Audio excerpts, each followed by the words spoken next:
tube. Everybody silence their phones, at least put them on vibrate. The bathrooms are wherever they happen to be in your house. I think everybody is pretty much at home. So we'll start this and we'll have Mary Beth call the roll call.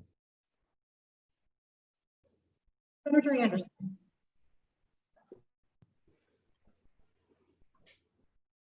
Senator Hutchings. Here. Senator Pappas. Here. Senator Steinmetz. Here. Representative Blake. Here. Representative Brown. That was not my dog. Here. Representative Crank.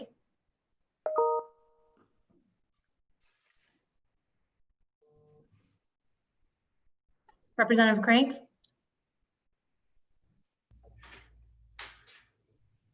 You're muted, John Eklund. Excused, I'm sorry.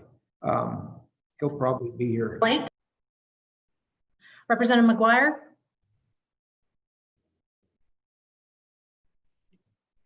Representative McGuire. Here. Representative Newsom. Here. Representative Obermuller. Here. Representative O'Hearn. Here. Representative Western. Here. Co-chairman Eklund. Here. Somehow I'm on both Representative YouTube and McGuire. Co-chairman Van Flater. Here. Could somebody please mute their dog? It seems like he's getting into the way here. It's like with Representative Yin, you always see his cat come across the camera at some point. So our first military department opening remarks, would you let in, see Representative Crank if you didn't get them. And so Mary Beth, would you let in Steve? Is it Brigadier General Steve Alcare? Yes, Mr. Chairman. He is in the room. All right.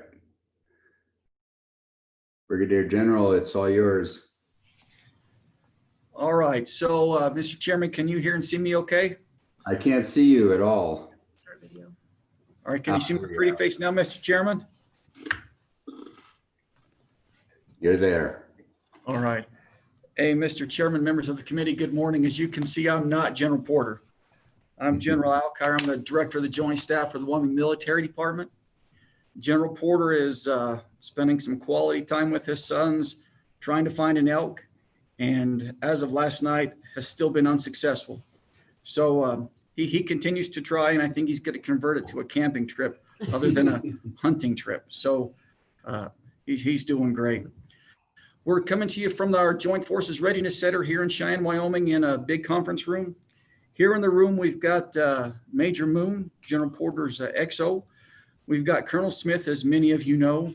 We've got Colonel Shepard, the director of the Veterans Commission. Online with him, we've got Mr. Ryan Scranton and Franz Fuchs from the Health Department. And we also have Major Hinkle and Major Anderson. They are two Judge Advocate Generals, one from the Air, one from the Army, who both work for Colonel Smith, and we thought it was prudent that they have situational awareness of the discussions that we have today. With that, Mr. Chairman, and with your permission, I'd like to kind of give you an update on, and the committee members an update on the Wyoming Military Department.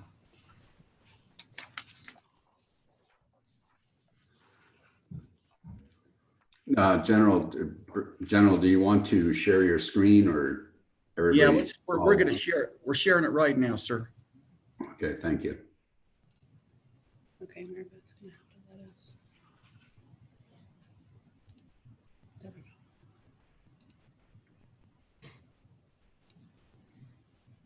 go. Mr. Chairman, can you see that screen okay Yes, now? I can. Okay. Here. So as you recall, about 3.5 months ago when we last met, we were bringing soldiers home from deployment. We were bringing airmen back from deployment.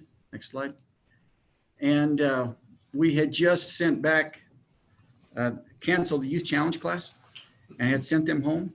And we were still in the middle of COVID in our response to that. 3.5 months later, all the soldiers are back from deployment. We have many airmen back from deployment, but we still have airmen deployed. We are still in the middle of our COVID response, and Youth Challenge has started. That class started in July.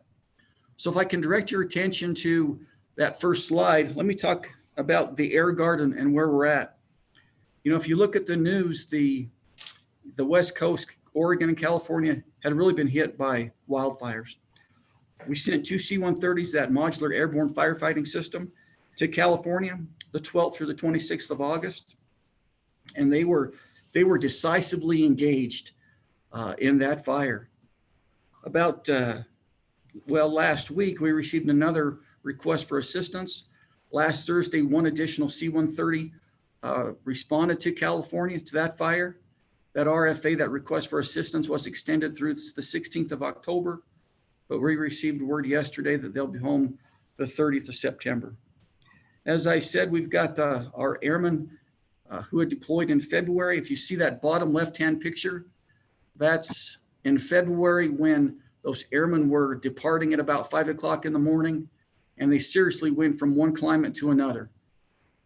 And of course, to the right, you've got that HIMARS firing away. But we still have airmen deployed. Throughout the COCOM's about 121. They'll be there out for about 6 months. We expect them home before Christmas. But we still have folks in harm's way. As General Porter briefed to you in May, we were very competitive for the C-130J, that basing decision. We anticipated that decision would come this month, but we received word on Friday that that decision has been delayed. The Secretary of the Air Force has chosen to do some more analysis. So we will not have that decision this month, but the word is it will come the winter of 20 or 21. So, 4 or 5 months down the road, we'll hear about that. Well, let me tell you about the Army Guard. The Army Guard, all those soldiers have deployed. And much like the C-130 sent 2 aircraft to California to respond to fires, we sent 1 UH-60.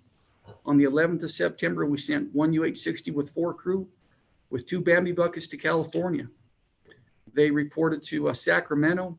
They did a day of in-processing, a day of orientation flight, a day of academics, and they've been on a fire. Those folks will start to make their way home tomorrow, and we'll get that crew back on Thursday. The RTI, that the General Instruction Building up at Camp Guernsey, we did a ribbon cutting on the 15th of July. And I tell you, if you haven't been to that building, Mr. Chairman, committee members, I'd recommend you go look at it. It is a beautiful building. There's a conference room in there. And we held the first class, an artillery, a 13 mic course just this month, and graduated about 8 students. Youth Challenges, I said, started on the 13th of July. And I just really want to thank the Department of Health. That was not an easy endeavor. And there was some risk there when you bring 91 students into a resident environment. And I tell you, I can't thank the health department enough. Our reopening plan was about 25 pages. It was in depth, and I publicly want to thank the staff at Youth Challenge, because it was tough. As one of those criteria, when the students first reported, they were given a COVID test. And unfortunately, we had a cadet test positive on day 1, and they were immediately quarantined, and her parents picked her up the next day. And we hope that she starts again in January. But I will tell you, we have not had an outbreak at Youth Challenge. We've had a couple instances where we've had to quarantine some students, but last Friday, we were able to graduate 30 students. We did it on the Guernsey football field, and 25 of those students went home. 5 of them chose to stay. We have a great partnership with the Wyoming Contractors Association. And so those 5 students chose to stay and go through that 4-week program. We still have about 30 to 35 students at Youth Challenge, and they will graduate on December 4th. And we really continue to do great things up there. Next slide. So let me talk to you, as I stated before, we're still in the middle of that COVID response. Our civil support team still, they were called to the State Health Lab about 30 days after we kind of got into the middle of COVID. That picture there is Captain Sarah Brewer. She's on our civil support team. She's a nuclear science officer.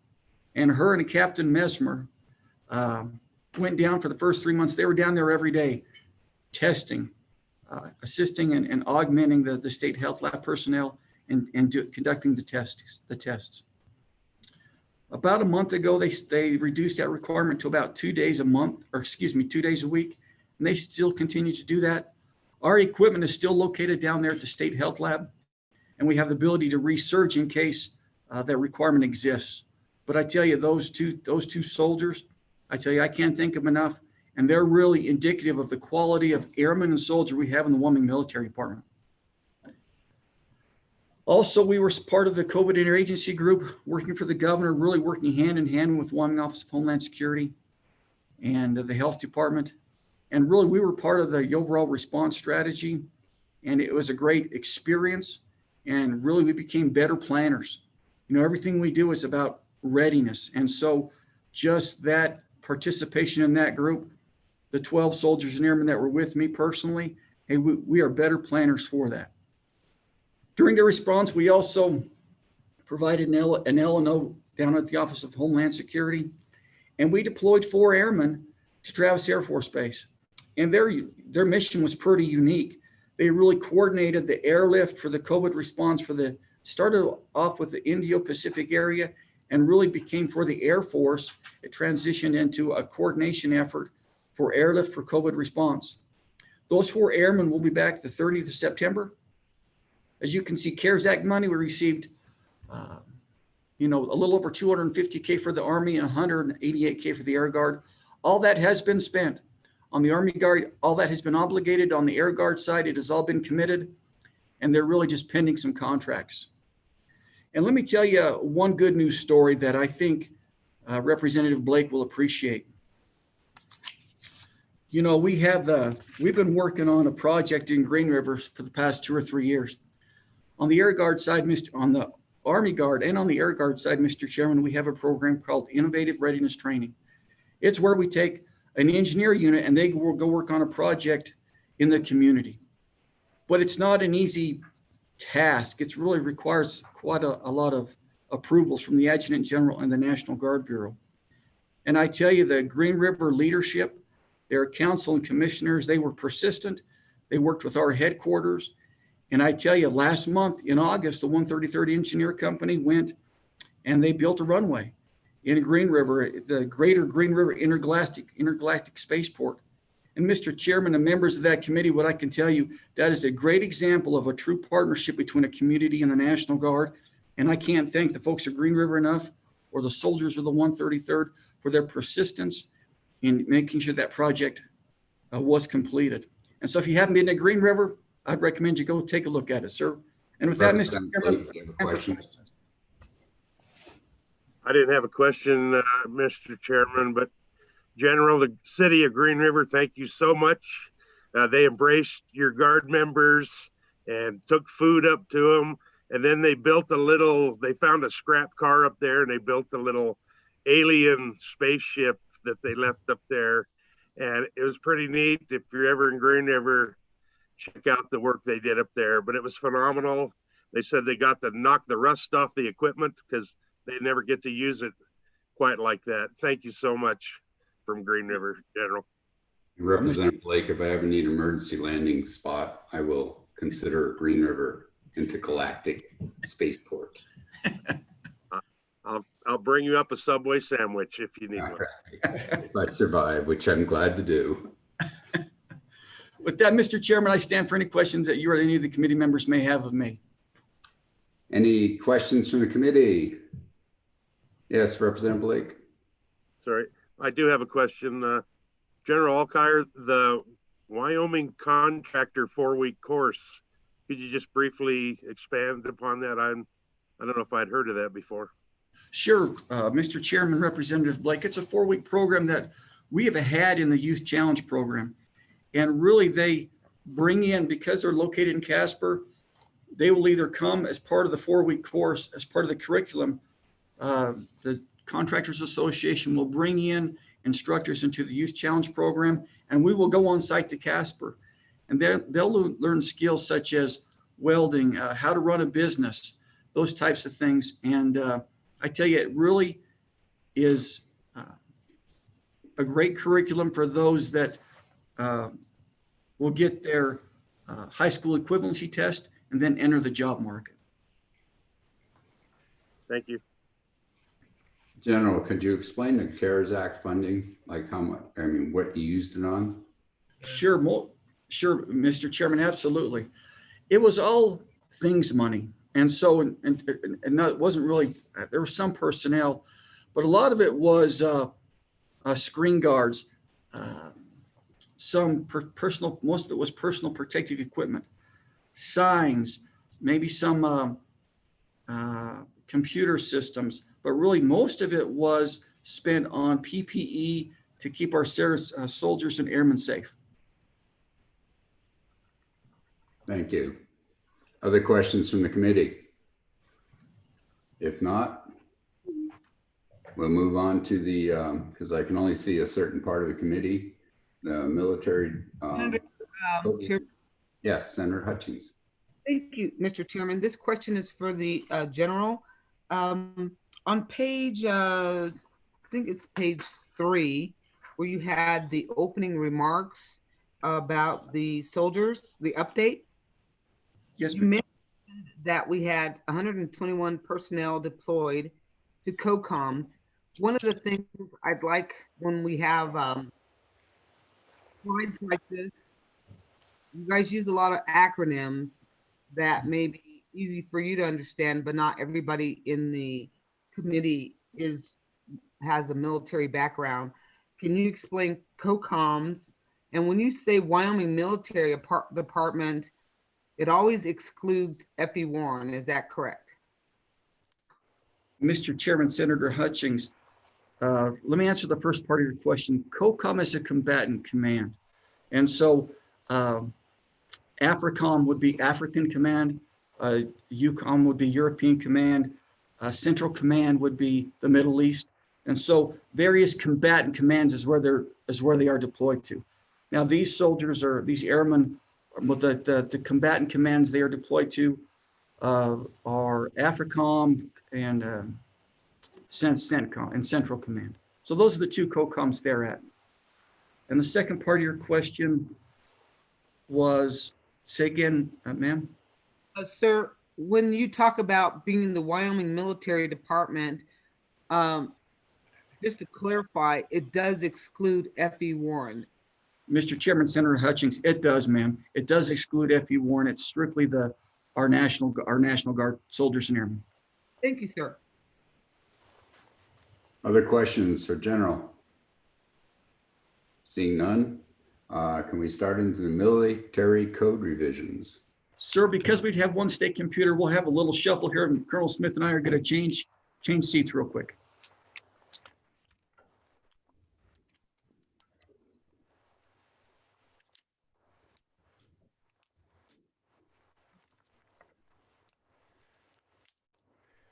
Mr. Chairman, members of the committee, good morning. I'm Colonel Chris Smith, the Senior Military Attorney for the Wyoming Military Department. As we turn to the military code revisions, as the committee no doubt recalls, this was one of our interim topics coming into the interim session. At the May meeting, we briefed all the various problems we have with our state military code, which is found in Wyoming Statute Section 1912-101. It was enacted back in 1998, so 22 years ago, and it really hasn't been affected, changed, revised, updated in that last 22 years. So it essentially has become unusable. It uses terminology that's wrong, that it's out of date. It has processes that we no longer follow. And so the direction from the committee back in May was that to draft a bill to revise our existing code. Many states, as down there in the discussion bullet number 2, over a dozen states have completely rewritten their code, and some of them it's fairly lengthy. But the direction from the committee was to try to revise our existing code to become a usable piece of our statute that the military department can use for disciplining the force. And so that's what we've done. I apologize to the committee. We didn't get a draft bill done. We ran into trying to resolve some legal issues that I think we're in good shape now, but I essentially didn't give LSO enough time to draft a bill. So what's before you is the existing statute with tracked changes that show what we intend the draft bill will look like. So, Mr. Chairman, with your permission, well, pending any questions from the committee about why we're doing this, but also with your permission, I'll turn to what we're trying to do in the existing statute. Please do. So, sir, hopefully before you, we don't have it up on the screen, but hopefully in your committee documents, you should have a Word document on the state military code. What I propose to do, there are 10 sections in the existing code. And what I propose is, Colonel Smith, could I Sure. interrupt for a second? Would you take down the screen share? Yes, sir. That way I could see everybody. There we go. All right. Thank you, Colonel Smith. Appreciate it. Well, that was Major Moon. She saved me. All right. So if the committee has in front of them the military code 1912-101, the Word document in particular, what I propose, sir, is I'll go through it, the 10 sections, and briefly highlight what we're trying to do without going into excruciating detail because it's a fairly lengthy document. So turning to 1912-101, which is the beginning of the code, one of the changes is it says that the governor, thank you, Mary Beth, so it's Appendix 13-02. It says the governor will promulgate rules, and really the director of our military department, the adjutant general, does that. So we're fixing that. And then in B of that section, one of the problems we have is it references a variety of federal documents that have changed at least 3 times. Senator Senator Hutchins. Hutchings has a question for you. Thank you, Mr. Chairman. Colonel Smith, I've always been taught, before you go in and change something, you want to know the history behind it being there.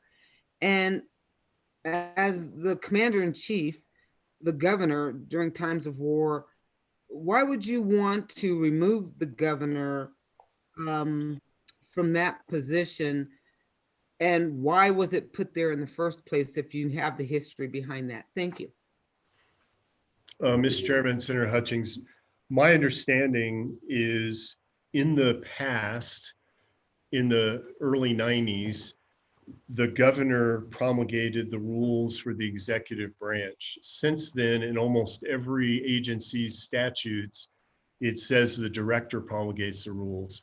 So that's the only reason we made the change. Actually, you could leave it as it is. We would just have to go to the governor when we're doing the rules. He approves all the rules administratively already through the rulemaking process. But that was the only reason for the change because it wasn't what we currently have done for the last, I'll say 15, 18 years that I've been around. Thank you. All right. So the remainder of section 1 has some changes because some of the references are no longer accurate. And the problem with our code, and one of the things we're trying to address in the draft bill once you see it, is to take away some of the specific references and leave some of it into rulemaking so we're not continually having to come back to the legislature and make changes. And so that's what a lot of the changes in section 101 are about, is to make it rulemaking rather than direct reference to documents that change. So really flipping on to the second page of that Word document and moving on to section 102. Well, before I move on to section 102, there was also no provision in our code for what to do about defense counsel. In the military system, a defense counsel is appointed for the accused through any court-martial process, and yet our code had no provision for that. So basically, we're adding some language to do that. There's also was no sentencing guidelines, and what most states have done is gone to a judge doing the sentencing rather than a jury. Because the judge can follow the sentencing guidance easier. So that's what we propose to do in this. Moving on to section number 2, it's really on the next page, which is page 3 of your handout. And once more, just a small change, because there was a discussion of a marshal of a court martial, which is no longer used. That's a term of art from the 90s that is no longer applicable to the military. So we take that out. In section 103, actually no changes. Section 104 on the bottom of the 3rd page and onto the next page, the 4th page, we changed a little bit about who can convene a court martial. The existing code allows a special court martial, and I'll explain the differences in a minute, to be the commander of a camp or the commanding officer of a group or air wing. And we decided it's better for the adjutant general to convene a court rather than that lower level folks, because court martials are big deals. The difference between general, special, and summary courts are fairly profound. A general court is like a felony court, so it can, years of confinement are possible. A special court is more like a misdemeanor court, really up to a year of confinement with fines and some other things. A summary court under the military process is actually not a conviction. It is an administrative procedure that you use for really minor problems, like failing to show up for drill, which is a big deal in the military, but for the court martials, for criminal, we don't want to criminalize that. We just want a process to deal with people who do that kind of thing. So that's really the 3 levels of court that are already in our military code, and we're only trying to Colonel help Smith, I have a explain. question for you. Mr. Chairman. So it says on 1912-104, it says convening general, special or summary court martial. So the convening general would be the adjutant general of the Wyoming military on 1912. Mr. Chairman, actually, our code allows the governor to also do it. So the governor is our commander in chief. The adjutant general is our commander and director of the Wyoming Military Department. So those are the 2 who can convene these kind of courts. Okay, thank you. And in the bottom of 104, we just add a little bit of language about summary courts to make it clear, which is not clear in the current statute, that it's a non-criminal action. It's not a conviction. And this really mirrors what the active duty does with summary courts. It's another way that our code was out of date. It just didn't explain the way summary courts work. So with that, sir, I'll turn to section 105 about prosecutions. And really, this was a section that was grossly out of date. For example, down in A, 105A, this is towards the bottom of page 4, it referenced, our current code references the Judge Advocate General. The Judge Advocate General of the Army in the Air is a 3-star active duty general in DC. That is a term of art, it's a title, and clearly not what was intended in our code as a state process. We're not going to go to the 3-star active duty general in DC to do something. So that's one of the changes that shows just how out of date this is. We also wanted to clarify, and this is one of the legal issues we ran into. We said that down in C, we said that we would follow the Uniform Code of Military Justice and use a qualified military judge. On the active duty, there is a way to become a military judge. There are courses you can send people to. We can send people to those courses. But what we ran into is Article 5 of the Wyoming Constitution in Section 4 says the Wyoming Supreme Court decides who are judges in state processes. So this was one of the reasons why we had trouble doing a court martial, because we had no process for a judge to be appointed to hear a court martial case. So we want to take care of that in our rules. So we've taken out some of the language and we'll have rules. We're contemplating, as some of the members of the committee may be aware, the State Bar has a judicial nominating commission who nominates people to be judges to fill vacancies in state courts. The governor then forwards those in the Supreme Court, and there is an existing process. We are thinking in our rules, we may have to have a similar process so that the governor with the State Bar Association can select who we can use as a military judge. Because right now, the statute doesn't say how we do that. And I think it's contrary to the Wyoming Constitution. It's just another way that our code is just out of date. So again, Colonel Smith, Mr. Chairman. the sending the individuals to these classes is not what you're going to do anymore. You're going to actually ask a civilian judge to come in and do the courts for the military. Mr. Chairman, we've talked about that. We think we can send somebody to the courses, the military courses, making them a certified military judge.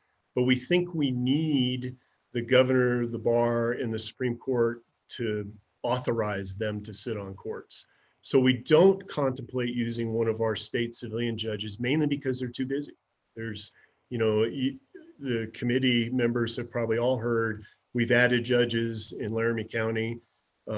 So we have a process in our code for a state judge to sit on a court martial, but we are thinking that that is an undue burden on our state court judges who already have a caseload that is fairly extreme. So we want to create a new process. Is there any qualifiers? Colonel Smith, is there any qualifiers for the person to go to these courses? Mr. Chairman, they have to be a certified judge advocate. They have to have a certain number of years of experience. And what we're thinking is we would work with the state bar to create a list of qualifications before they would approve a military judge being appointed. Oh, thank you. So again, we're trying to keep it out of statute and use it in rulemaking with our existing processes within the state. Perfect. That's what we've contemplated. So start turning on to page 6 in section 106 of the current statute. You can see down where, sorry, I'm Mr. trying to Chairman? summarize. Mr. Chairman, I think Senator Senator, Hutchings? Thank you, Senator Anderson and Mr. Chairman. And sorry, Colonel Smith, I wanted to go back to the page when we're dealing with the judges. I want to kind of get you right. You're saying Article 5, I think it was Section 4, you stated that the Supreme Court selects the judges. You're saying you want to get away from that? That was number one question. And then number two, if we have a judge that's selected, my assumption, and I could be wrong, you would want that particular person to be in the National Guard or not. I'm assuming you'd want them to be in the Guard. And then number three, if they're in the Guard serving in that capacity as a judge, what does it matter what their caseload is on the civilian side? If you can answer those questions. Colonel Smith? Mr. Chairman, Senator Hutchings, and I apologize if I confused the process. The current military code, unchanged as it exists today in statute, does not have any process for the Wyoming Supreme Court to be involved in who can be a military judge. We're trying to fix that. So we want the Supreme Court, we want the existing process in our state law to be followed to appoint these military judges, because we think it's an anomaly and it creates an issue that could be appealed if we ever tried to convict somebody with a judge that wasn't properly appointed. So we're actually trying to follow the existing state process that doesn't exist in the current military code. The second thing, we do contemplate that we would probably try to certify 2 military judge advocates from the Wyoming National Guard to be judges, one from the Army side and one from the air side.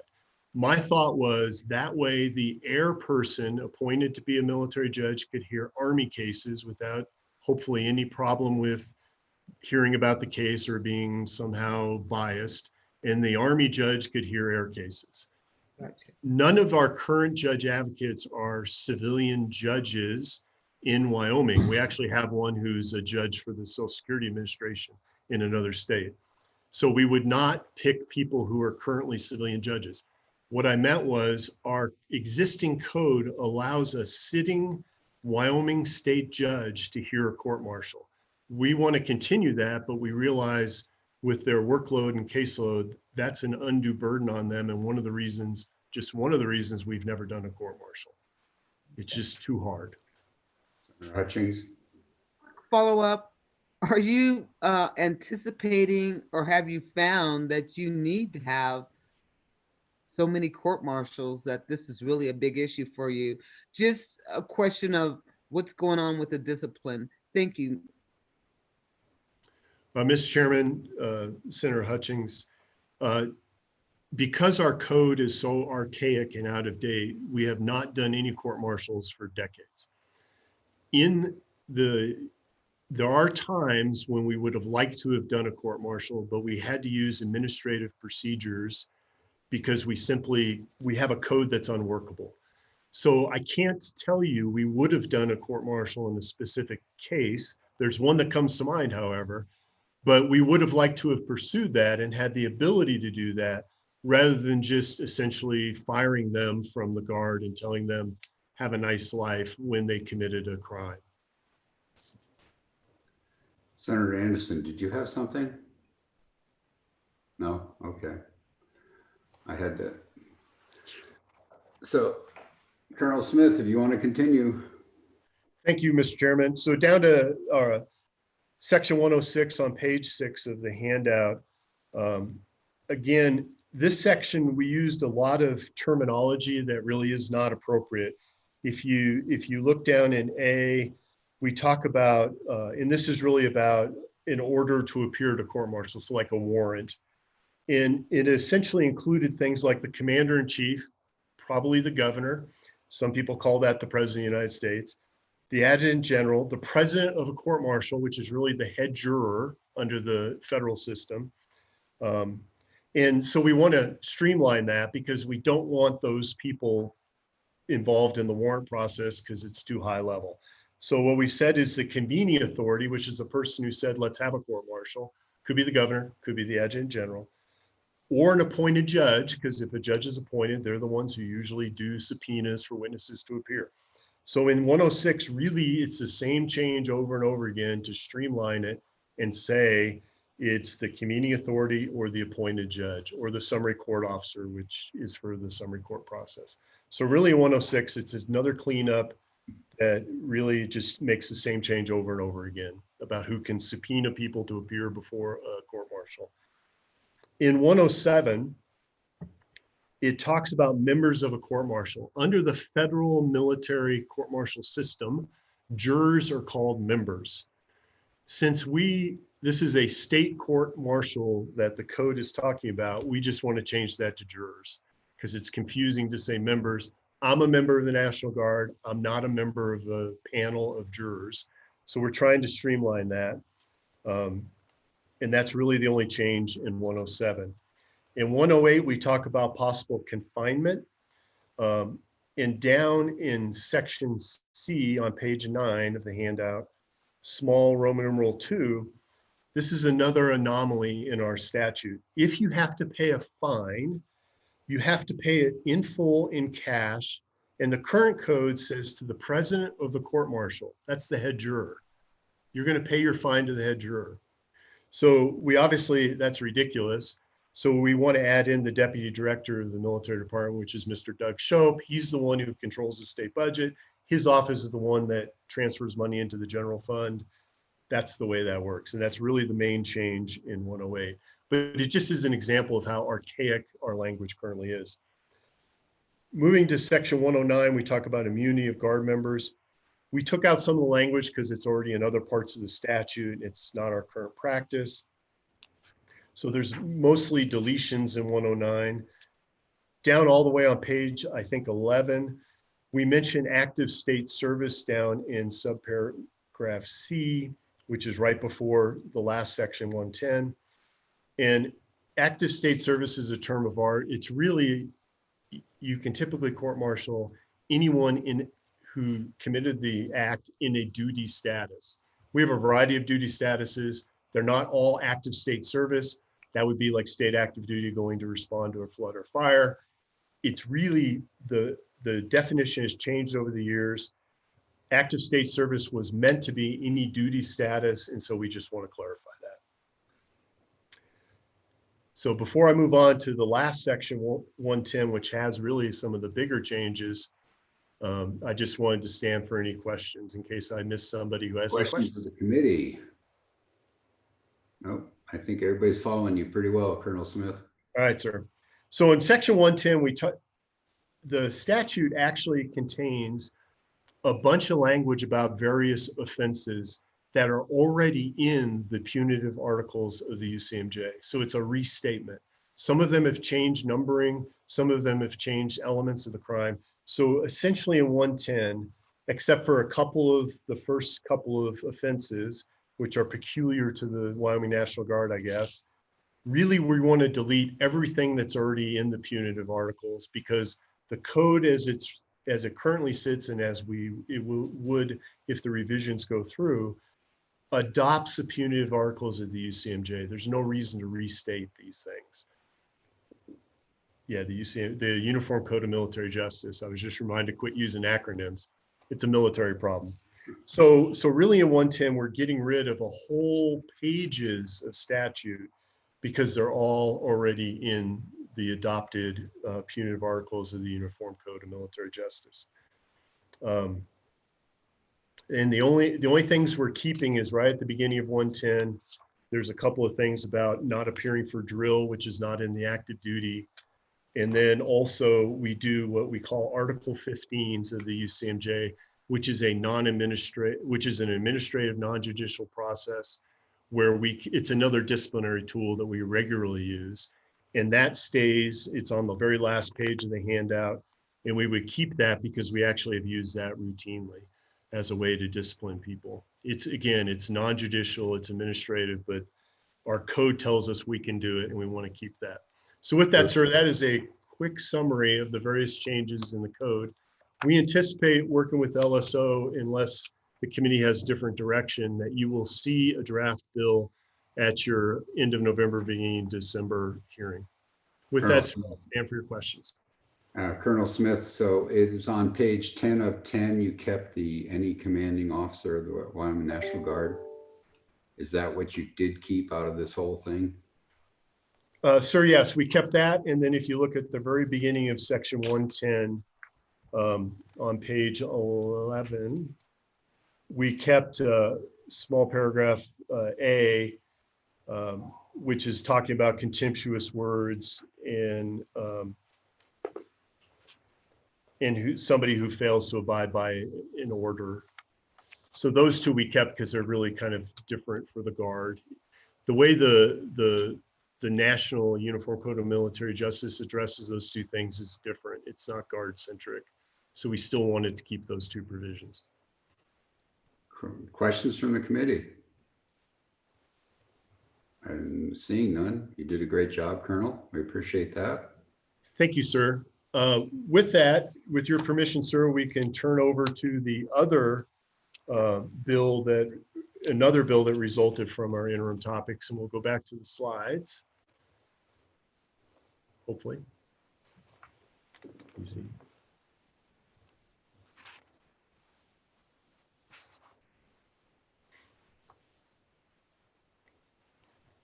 There we go. Thanks. All right, Mr. Chairman, turning to retention incentives, this is the out-of-state Guard member educational applicant bill. As you may recall at the May hearing, as a result of looking at retention in the Guard, we've talked previously about how strength is our #1 priority. We need to be at 100 or over 100% strength in order to still remain competitive for new missions nationally for the Guard. It's General Porter's #1 priority. One of the attributes of strength, besides recruiting new members, is keeping the members we have. So as you may recall, we talked about retention a great deal at the May meeting. Our retention rate is around somewhere in the 80s. We'd like it to be well over 90%. We especially want to keep our first and second, the end of our first and second enlistment airmen and soldiers, because they're fully trained. Those are the people we really want to keep. One of the issues that came out in the interim resulted in this possible bill. And that was a couple of our airmen who live out of state but are productive serving members of the Wyoming National Guard, had been told they could not get into educational programs in the state because the educational institution, one I think was UW, one was I think Laramie County Community College, but I could be wrong, had a cap on the number of non-resident participants in those programs. Totally understand. We want Wyoming residents to have a priority to these programs. So in trying to look at what we can do for retention, we pitched, so to speak, to the committee in May, a bill that would say if you're a current member of the Wyoming National Guard in good standing, that you would be considered the same as a Wyoming resident, even if you're from out of state, because you have served the state of Wyoming. You've gone to our floods, our fires, you've met the state and nation's call. So we're going to treat you like a Wyoming resident if an educational program has a preference or a selection criteria biased towards Wyoming residents. So what this bill does is only talking about entry into one of these programs. It does not change the student would still pay non-resident tuition and fees. It just gets them in the door in recognition of their service to the state as a National Guard member. So with that, sir, I'll stand for any questions before we turn to the actual draft bill. Questions of the committee?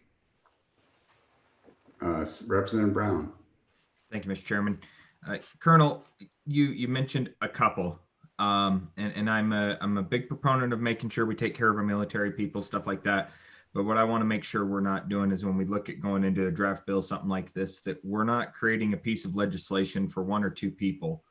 How prevalent of an issue is this? Mr. Chairman, Representative Brown, it's a good question. We have tried in the interim to get a handle on that.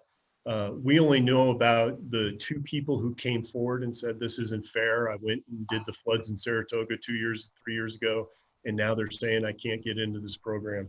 We have tried, but unless somebody raises the issue, we have no idea. I did talk to one of the program directors at LCCC, and they confirmed that they do. It was the, I'm going to say it wrong, the sonogram, the radiology, was it? And they said they do bias towards Wyoming residents. So in answer to your question, we don't really know. We understand the legislators' hesitancy to have like private bills for just a handful of people. We really just want to add this to the benefits that we give our Wyoming members that the legislature historically has been extremely generous with, because it has become an issue for several people, even though we don't really know the scope of the problem. Mr. Chairman, follow up on that. Go ahead, please. So, Colonel, on these, so these are out-of-state members. My guess is they're probably like Colorado residents, something like that. Is that correct? Mr. Chairman, Representative Brown, yes. And one of the things we talked about at the May meeting, the Wyoming National Guard as a whole at various times has up to 40% of our members from out of state. On the air side, we have always said, we haven't done a survey in the last 2 years or so, so we're due for one. But we pull people from 22 states. They come because we fly the C-130. They have active duty experience. They're looking for that airframe. And so we pull from a variety of states. In the Army National Guard, it's mostly our neighboring states. So we pull a large number from Colorado, Nebraska, Montana, Utah, as you might expect. If you're in the Afton Armory, you have a lot of people from Utah. If you're in Sheridan, you have a number of people from Montana. So we know we have a fairly large percentage of people from out of state. So follow up on that then, Mr. Chairman. Based on that, Colonel, how many of our neighboring states, as you just gave us there, have education benefits that these airmen could take and use benefit of in their states being part of the military? Mr. Chairman, Representative Brown, almost all of the surrounding states, and I only hesitate because I haven't looked lately what they're still doing. Certainly Colorado, Nebraska, South Dakota, Montana, all have an educational benefit program like we do in Wyoming, where a Wyoming National Guard member can get tuition assistance for going to a Wyoming college or the university. Most of the other states that I named, all of them, have a similar program for their state's National Guard members to go to their state's universities and colleges. I am not aware of any of our surrounding states having a piece of statute like this one for treating their out-of-state Guard members, because we do have some members, for instance, I know of a few in Cheyenne who belong to the Colorado Guard, usually because of their specialty. We don't have their specialty, so they go to a state that does. And I am not aware of any of the other states currently having a bill or a statute like this. So I don't know if I answered all of your question. You did. Thank you. Thank you. So Colonel Smith, do you want to go to the bill now? Yes, sir. So let me unshare and Senator we'll, Pappas has a question. Yeah, thank you, Mr. Chairman. I just to that last point, to me, it's not an issue of numbers. I'm okay with 1 or 2 people. I think it's important for us to incentivize members that provide service and value to Wyoming from out of state. And so to the comment from Representative Brown that he doesn't want to create a bill for 1 or 2 people, I really think what's fair is fair. And I think if only 2 or 3 people take advantage of it, it's still important. Thank you, Pappas. Earl Smith, any comments on that? Mr. Chairman, no, I appreciate Senator Pappas's comments, of course. Okay. Other questions from the committee? We'll go to the bill, Colonel. All right, sir. So hopefully, Representative McGuire has a question. Thank you, Mr. Chairman. I guess the question I'd have is, what in the world is wrong with our educational institutions if they can't find a way to accommodate our military people? I mean, that just is unacceptable to me. And I think that the message needs to be sent back that you need to take care of our military people, period, end of story. Colonel Smith, do you have? Mr. Chairman, in reference to Representative McGuire's comment, and I appreciate that. I do understand, in talking, having been in the state for the last 25 years and often talking to the university and our community colleges, they usually bend over backwards for our military members. They have been very supportive. This gives them an ability, this bill would give them a reason to treat military members like residents for participation in the program purposes, where they may not be able to do that without facing complaints from residents otherwise.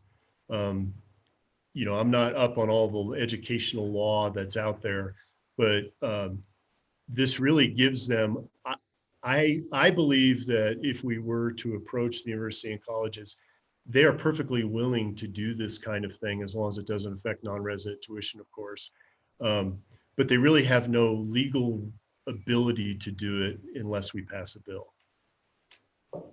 Thank you. Other questions? Colonel Smith, you want to go to the bill? Yes, sir. So this is 21 LSO 0016. It's working draft 0.4. And really the first page of the bill introduces the topic, as you all are aware. It creates a new section, Wyoming Statute 21-24-201, which 21 is the educational title of our statutes. 24 is essentially talks about students and military families. So this creates a new Article 2, which is on page 2.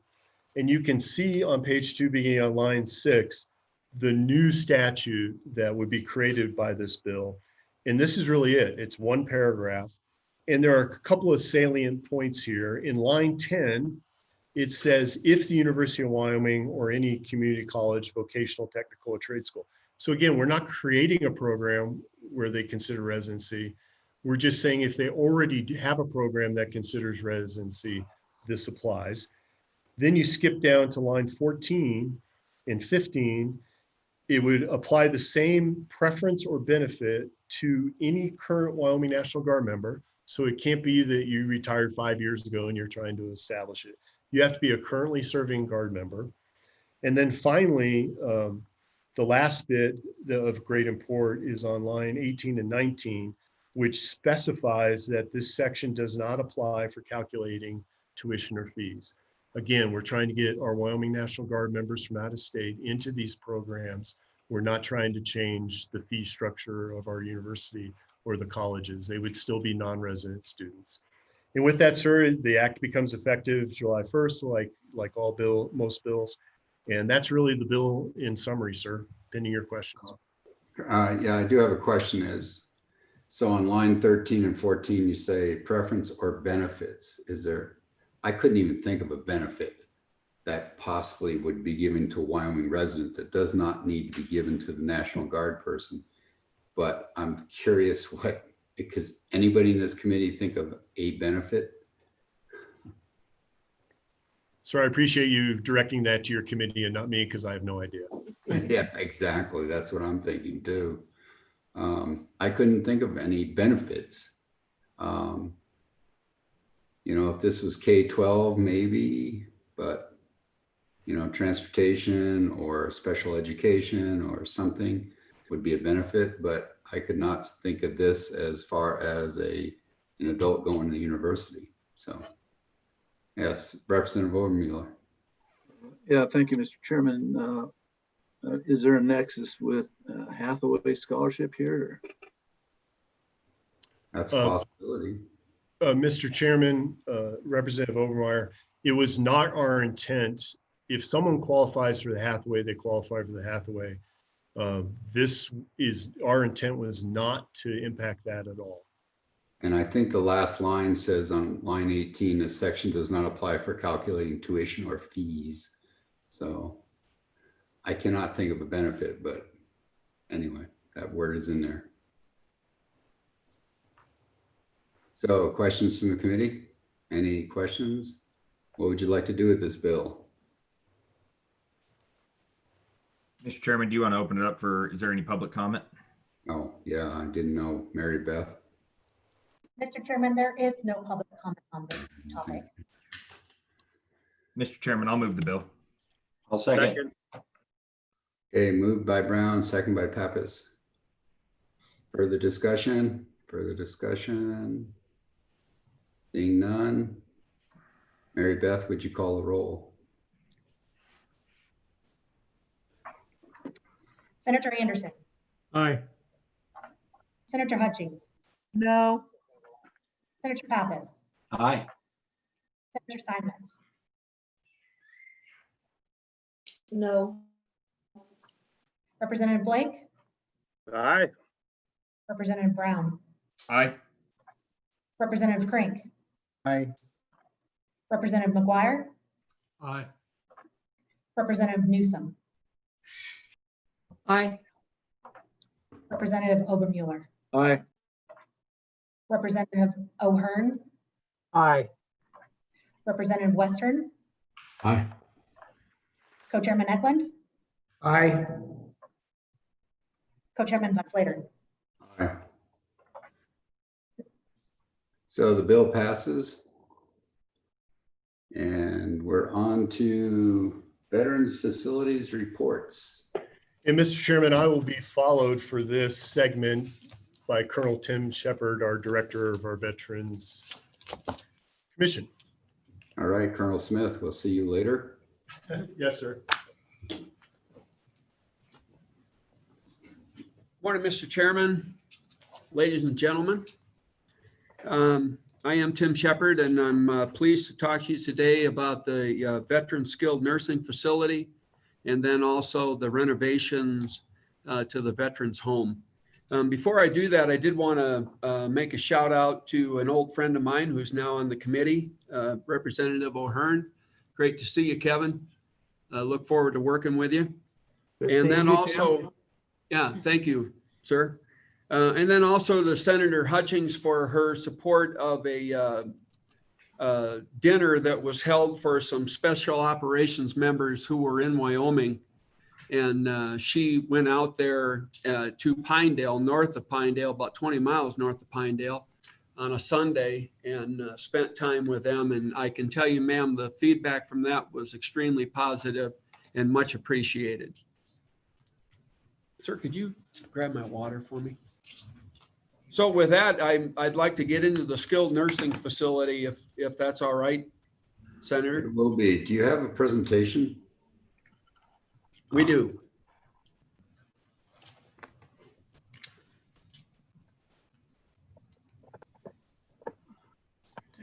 Yeah, that's it. Yeah, sir, this is the timeline for the skilled nursing facility, and I'll tell you, I think the skilled nursing facility is an absolute good news story.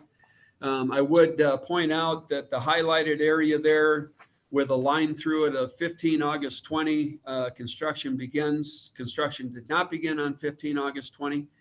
We were awaiting receipt of the VA grant MOA. We received that on the 10th of September, and the notice to proceed was issued on the 15th of September. And they plan to actually begin construction on the 28th of September, which is a Monday, with the actual dirt work.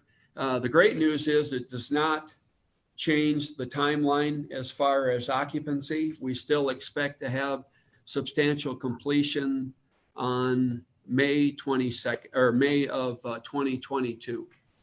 Are there any questions on the timeline? Committee? Colonel Smith, please, or Mr. Shepherd, please keep going. All right, great. Next slide. So really what I have for you now is kind of a show and tell of the groundbreaking ceremony that we held on August 26th there in Buffalo at the site. And what I'd really point out in this slide is there's some cool earth moving equipment there, and the pile of dirt that we used for the actual ceremony. But then I'd also point out the trees that are off to your left in this picture. That's really about where the most eastern cottage will end, is right there. Next slide. This is just another really cool picture of a loader. If you can't tell, I am an Army engineer by training, so this earth moving equipment is very important to me. Mr. Shepherd. And that also, I'm Mr. sorry, Shepherd, sir. Can I interrupt? Absolutely. Position this on the facility. I mean, where is this going to be located? So where the helmets are and the entrenching tools, we used a military style entrenching tool for this. That's about the southern end of the eastern cottage. And I'll take you to an overview of the entire complex at the end of these photographs, and maybe that'll give some context to that. But so the view you have there is really kind of what you'll see from the eastern and center cottages. So next slide. This is just looking back at the Veterans Home with the attendees for the ceremony. And again, sir, or any of the senators or representatives, if you have any questions or comments, please feel free at any time. This is a picture of Superintendent Balo, who was our keynote speaker and just did an outstanding job. Next slide. Here you see the dignitaries preparing to turn the dirt. And now an action photo. Next slide. Here they are actually turning the dirt. And the next slide. So this is a good view of the probably the southern side of the center cottage and the eastern side of the western cottage of the view that they'll have. And then the next slide. This is really more of what you'll see out to the west. Are there any questions on the slides? Mr. Chairman? Yes, Senator Anderson. Mr. Chairman, in all those slides, I don't see much of the mountains. One of the key things for placing this in Buffalo was how they would be able to see the mountains instead of something else. But all these pictures don't show much mountain at all. Did we just miss the mountains, or are they not visible from the cottages?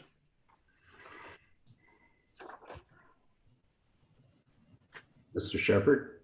Mr. Chairman, through you to Senator Anderson, So in the course of laying out the design for the cottages, it was determined that the view that would have given you more of a view to the west just wasn't conducive from a climate weather standpoint. And so the cottage, and also just from how the cottages fit, it just fit better coming over further to the east.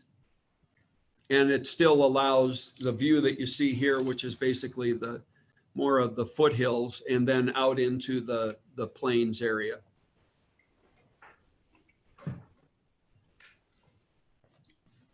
Mr. Shepherd, would you like to continue? All right, sir. And we'll go where I'm actually going to turn this over to Mr. Ryan Scranton. But first, I just wanted to go to the next slide. Oh, the next slide after this. Yeah.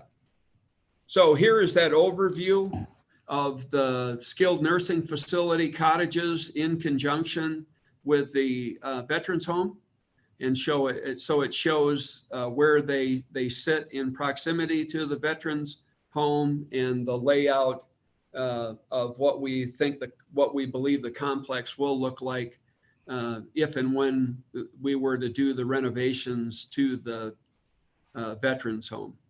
So, Mr. Shepherd, Yes, sir. what are we looking at here? Like, what is red, what is orange, what is green? And each one of those is going to be described by Mr. Scranton. And those are the renovations. And each of the following slides goes into those. And then off to the bottom right in the gray are the skilled nursing facility cottages. Okay, thank you. You're welcome. Mr. Scranton. Good morning, Chairman and members of the committee. I'll try to walk you through what you're looking at here, so it's more than just colored blocks. But you'll recall in March of 19, the legislature passed Senate Enrolled Act 83, which authorized Wyoming Department of Health to conduct the level 1 and 2 study on the vets home. And that was really in line with the 2013 Health Facilities Master Plan. So we just wanted to give you some key points from that level 1 and 2 study. Conveniently, this study was authorized at the same time that the funding for the level 3 of the skilled nursing facility was authorized. So we were able to move forward with both the level 3 design and the level 1 and 2 study with one architectural and engineering team. And that was really beneficial when looking at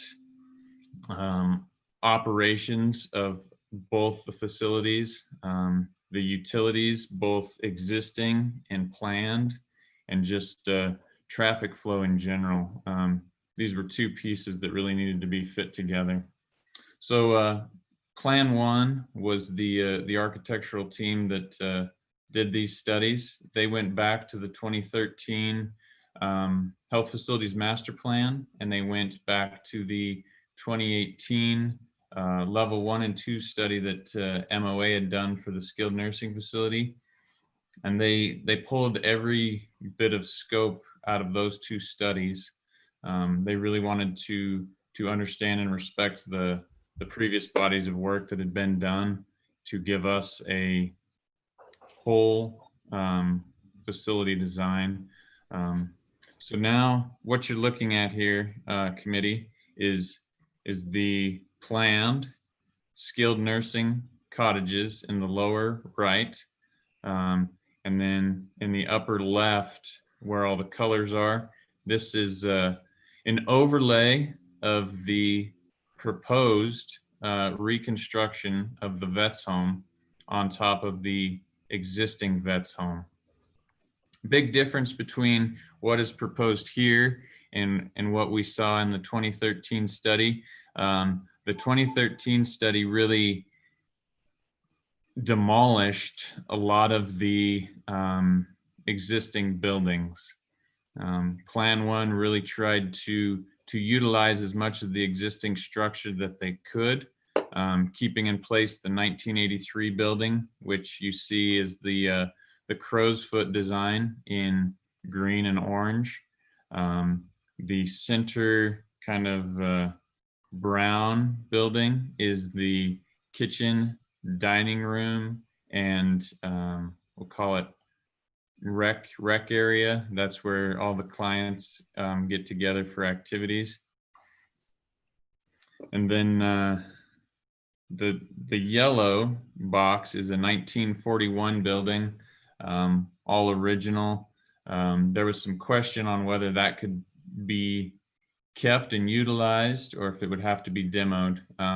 It was shown and proposed to be demoed in the 2013 study, along with the 1973 wing.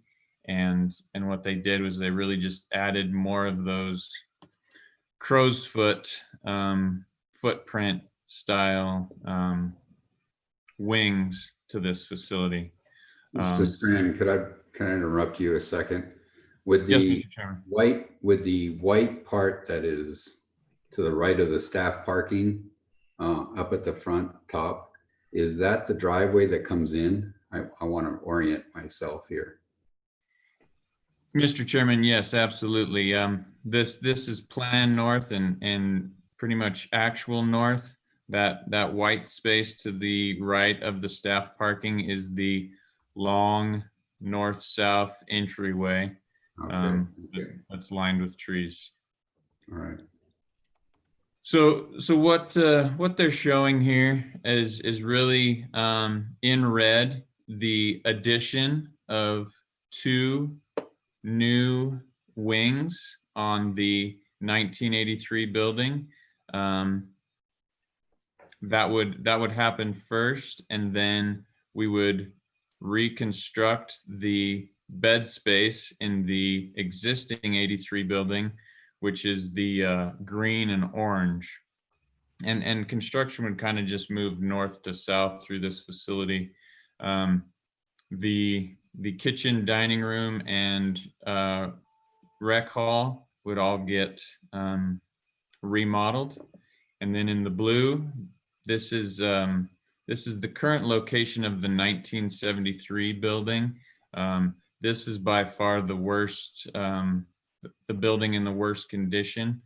This is proposed to be demolished and adding a new great room on the very southern end with client bed space to the west. They're really showing this as a 3-phase, 3-year construction project. And if you would go to the next slide, please. So in the first phase, we would add these 2 new wings on the north end of the existing 83 building.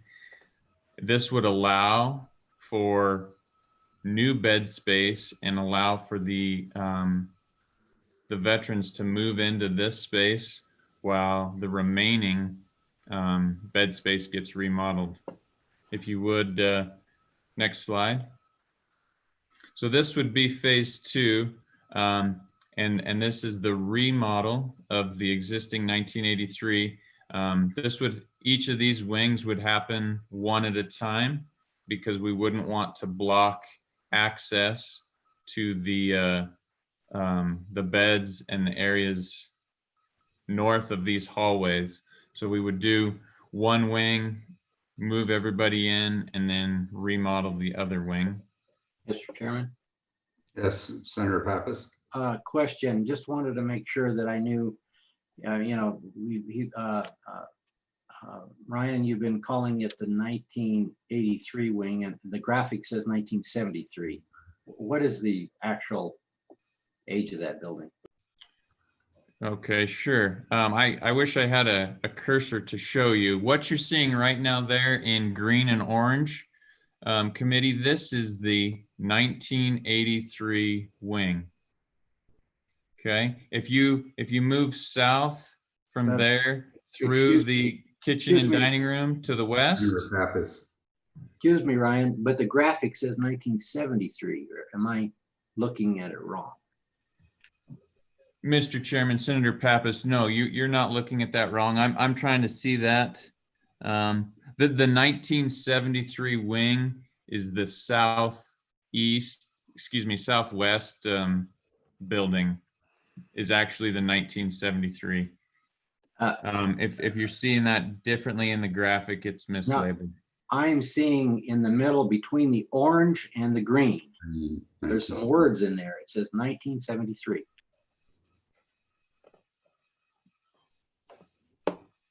Just a sec. I'll see if I can. If you put your arrow right in the middle of the 4 wings that are between the orange and the green.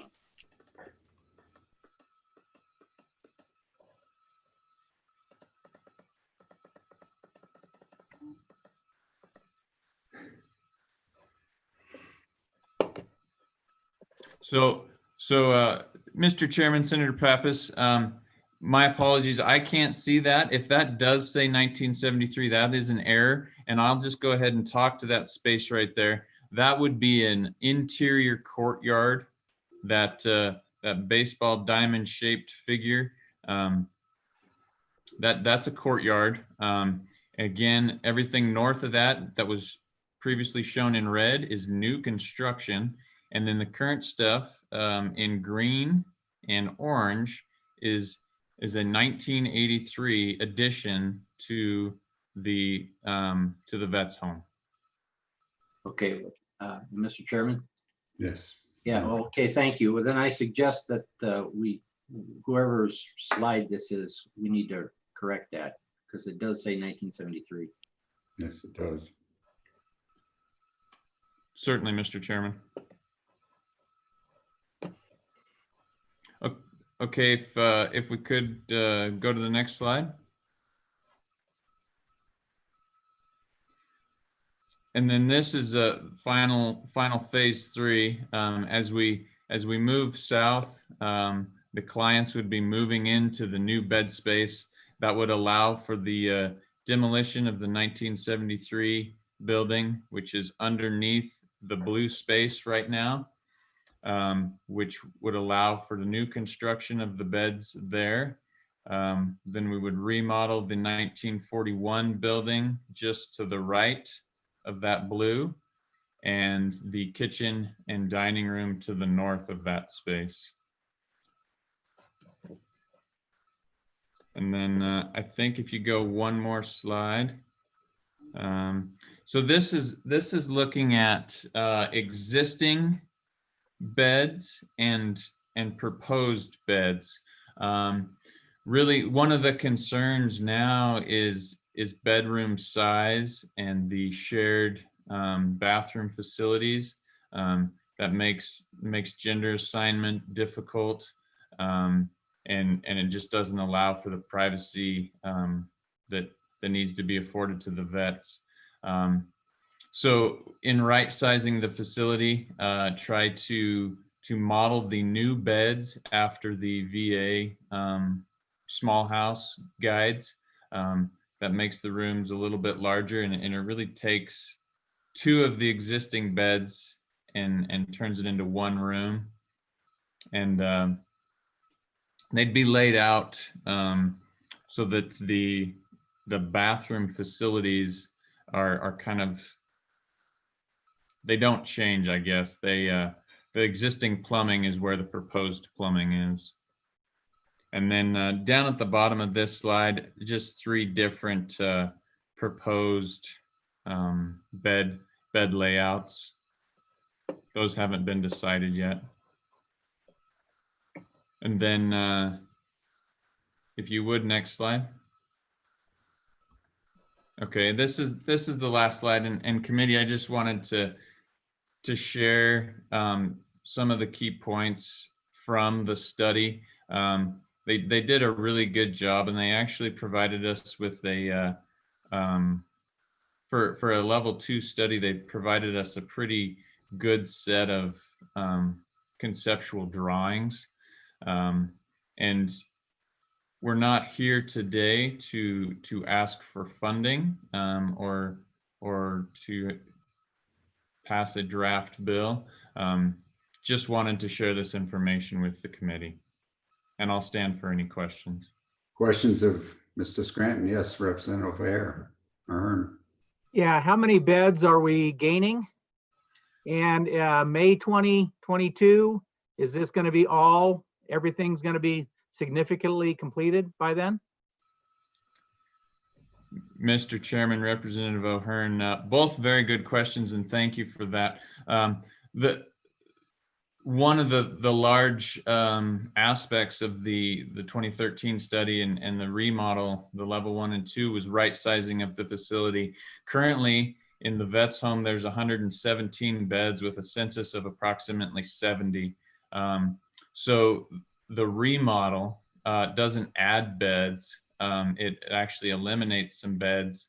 The footprint you're seeing here shows 78 beds, which is approximately the current census plus 10%, with an extra bed for symmetry. And then Representative O'Hearn, since you're new to the committee and haven't been in these conversations, the 3 gray buildings down in the corner, those are 3 12-bed skilled nursing cottages for a total of 36 skilled nursing beds. So once the facility is complete, you're right about the same there. 78 plus 36 is 114. And no, sir, the skilled nursing cottages will be complete May of 2022. We're not seeking level 3 funding for the veterans home at this time. Thank you. Other questions for Ryan?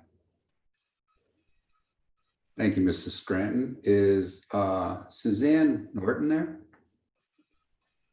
Senator Anderson. Mr. Chairman, I didn't realize there was a historic hospital there on site. That'll be really handy.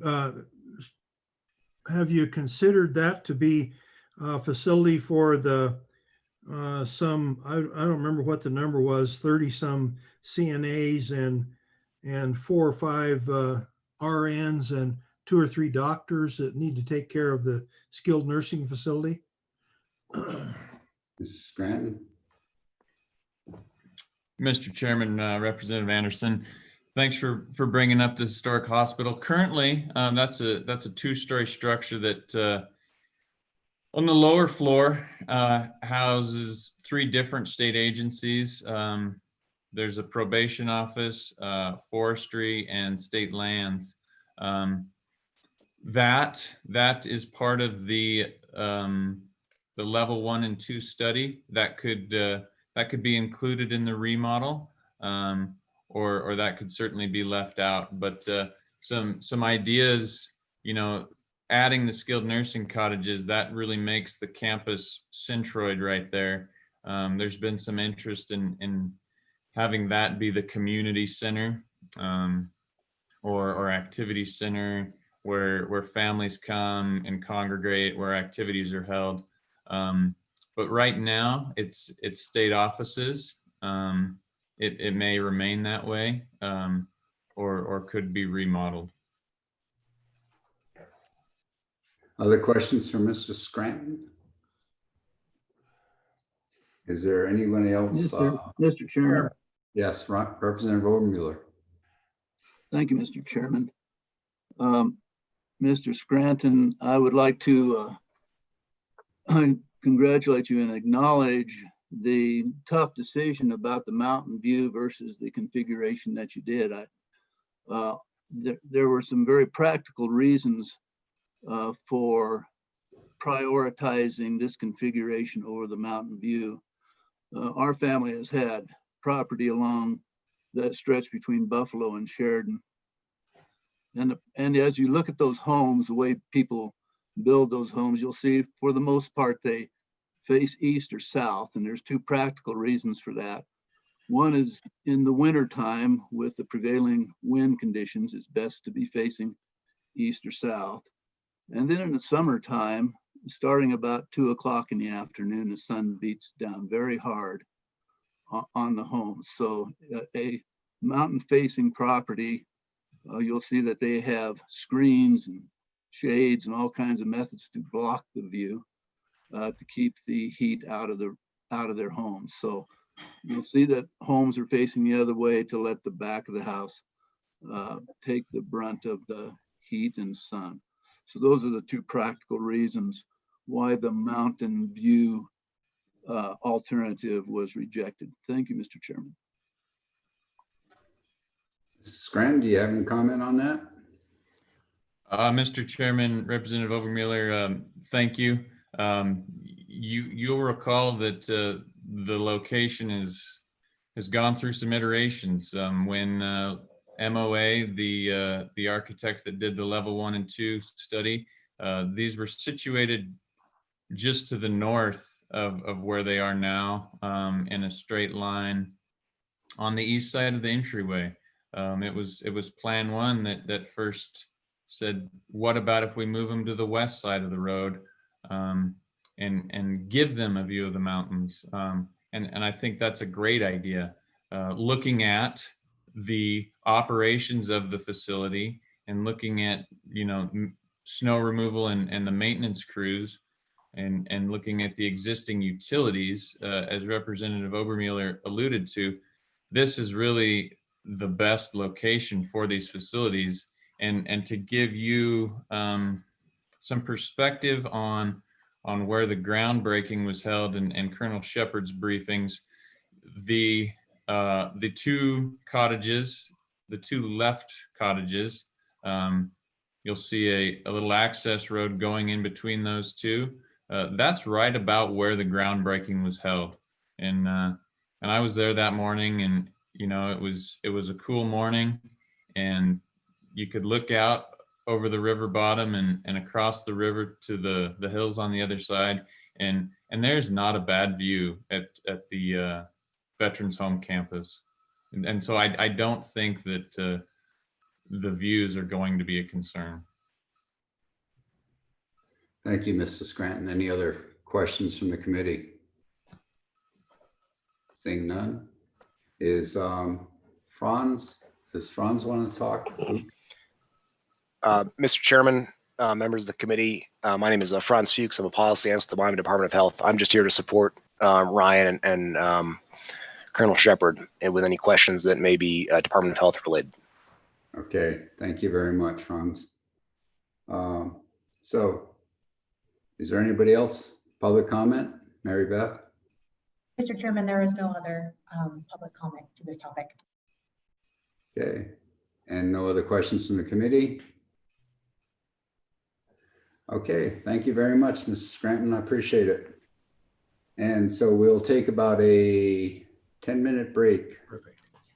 To about 20 minutes till 10, and we'll come back in at that time, please.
So do we have a majority back?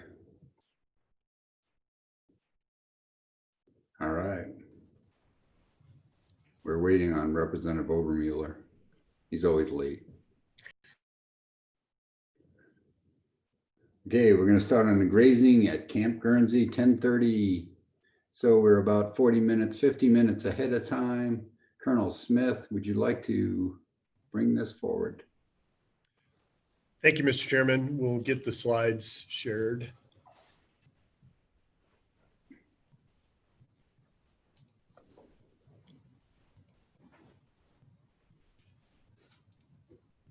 All right, Mr. Chairman, to start with, I'd like to thank Chairman von Flatern and Chairman Eklund for allowing us to bring two new topics that weren't previously discussed in the interim or at the May hearing. This is the first of those, and involves the grazing program at Camp Guernsey. As the committee is no doubt aware, we have a large training facility at Camp Guernsey. Over the years, we've bought additional property. The property is largely owned by the state. There are some BLM sections, Bureau of Land Management, as well as some other state land. The Office of State Lands and Investments runs the school sections, as we call them. The current grazing program at Guernsey, really the modern era, as you could call it, has been going since 2009. But grazing has occurred at Camp Guernsey for decades. Currently, we graze over 61,000 acres and generate really hundreds of thousands of dollars in lease fees.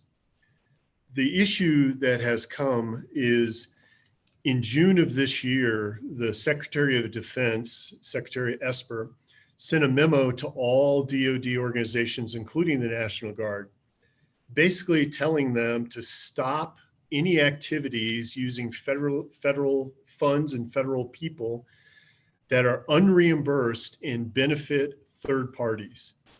So for us in the Wyoming Military Department, the biggest problem we had with that was the grazing program at Camp Guernsey.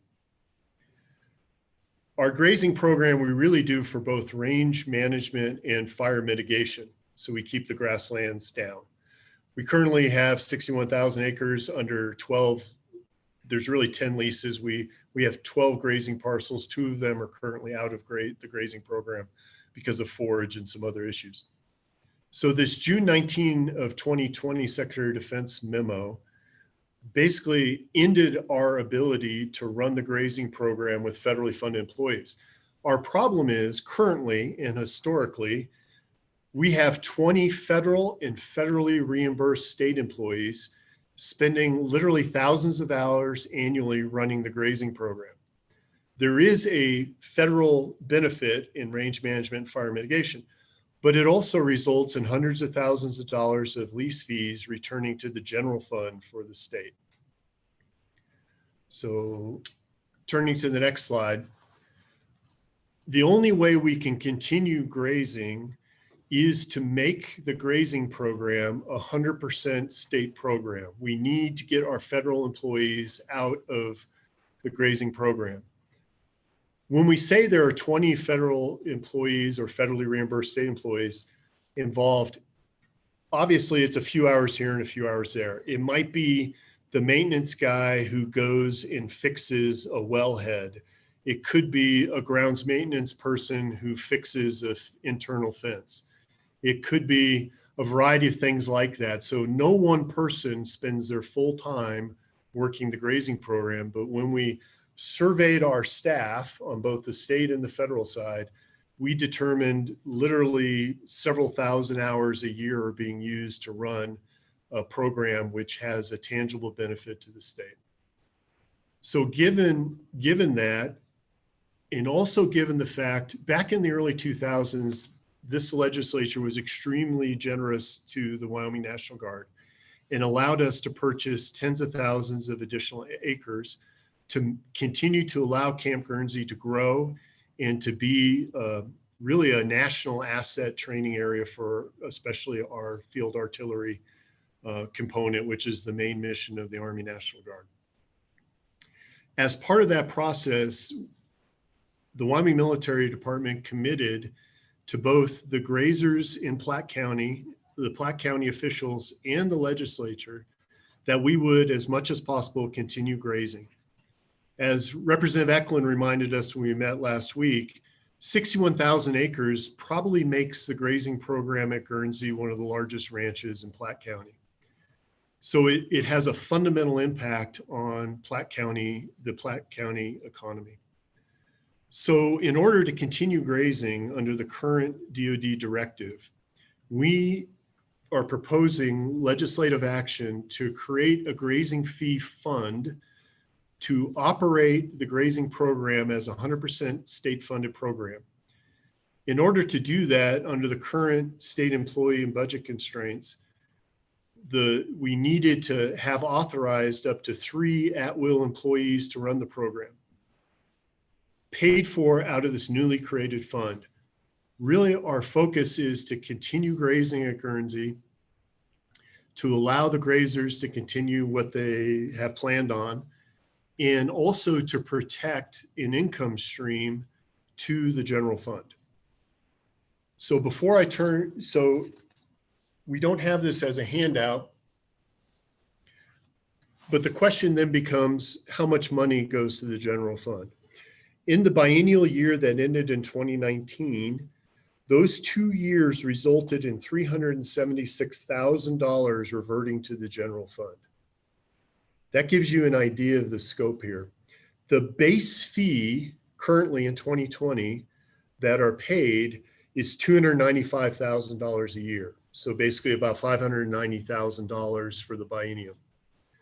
Our leases allow an in lieu or in-kind project where the grazer can come to the Wyoming Military Department and suggest fences or water improvements for their grazing area.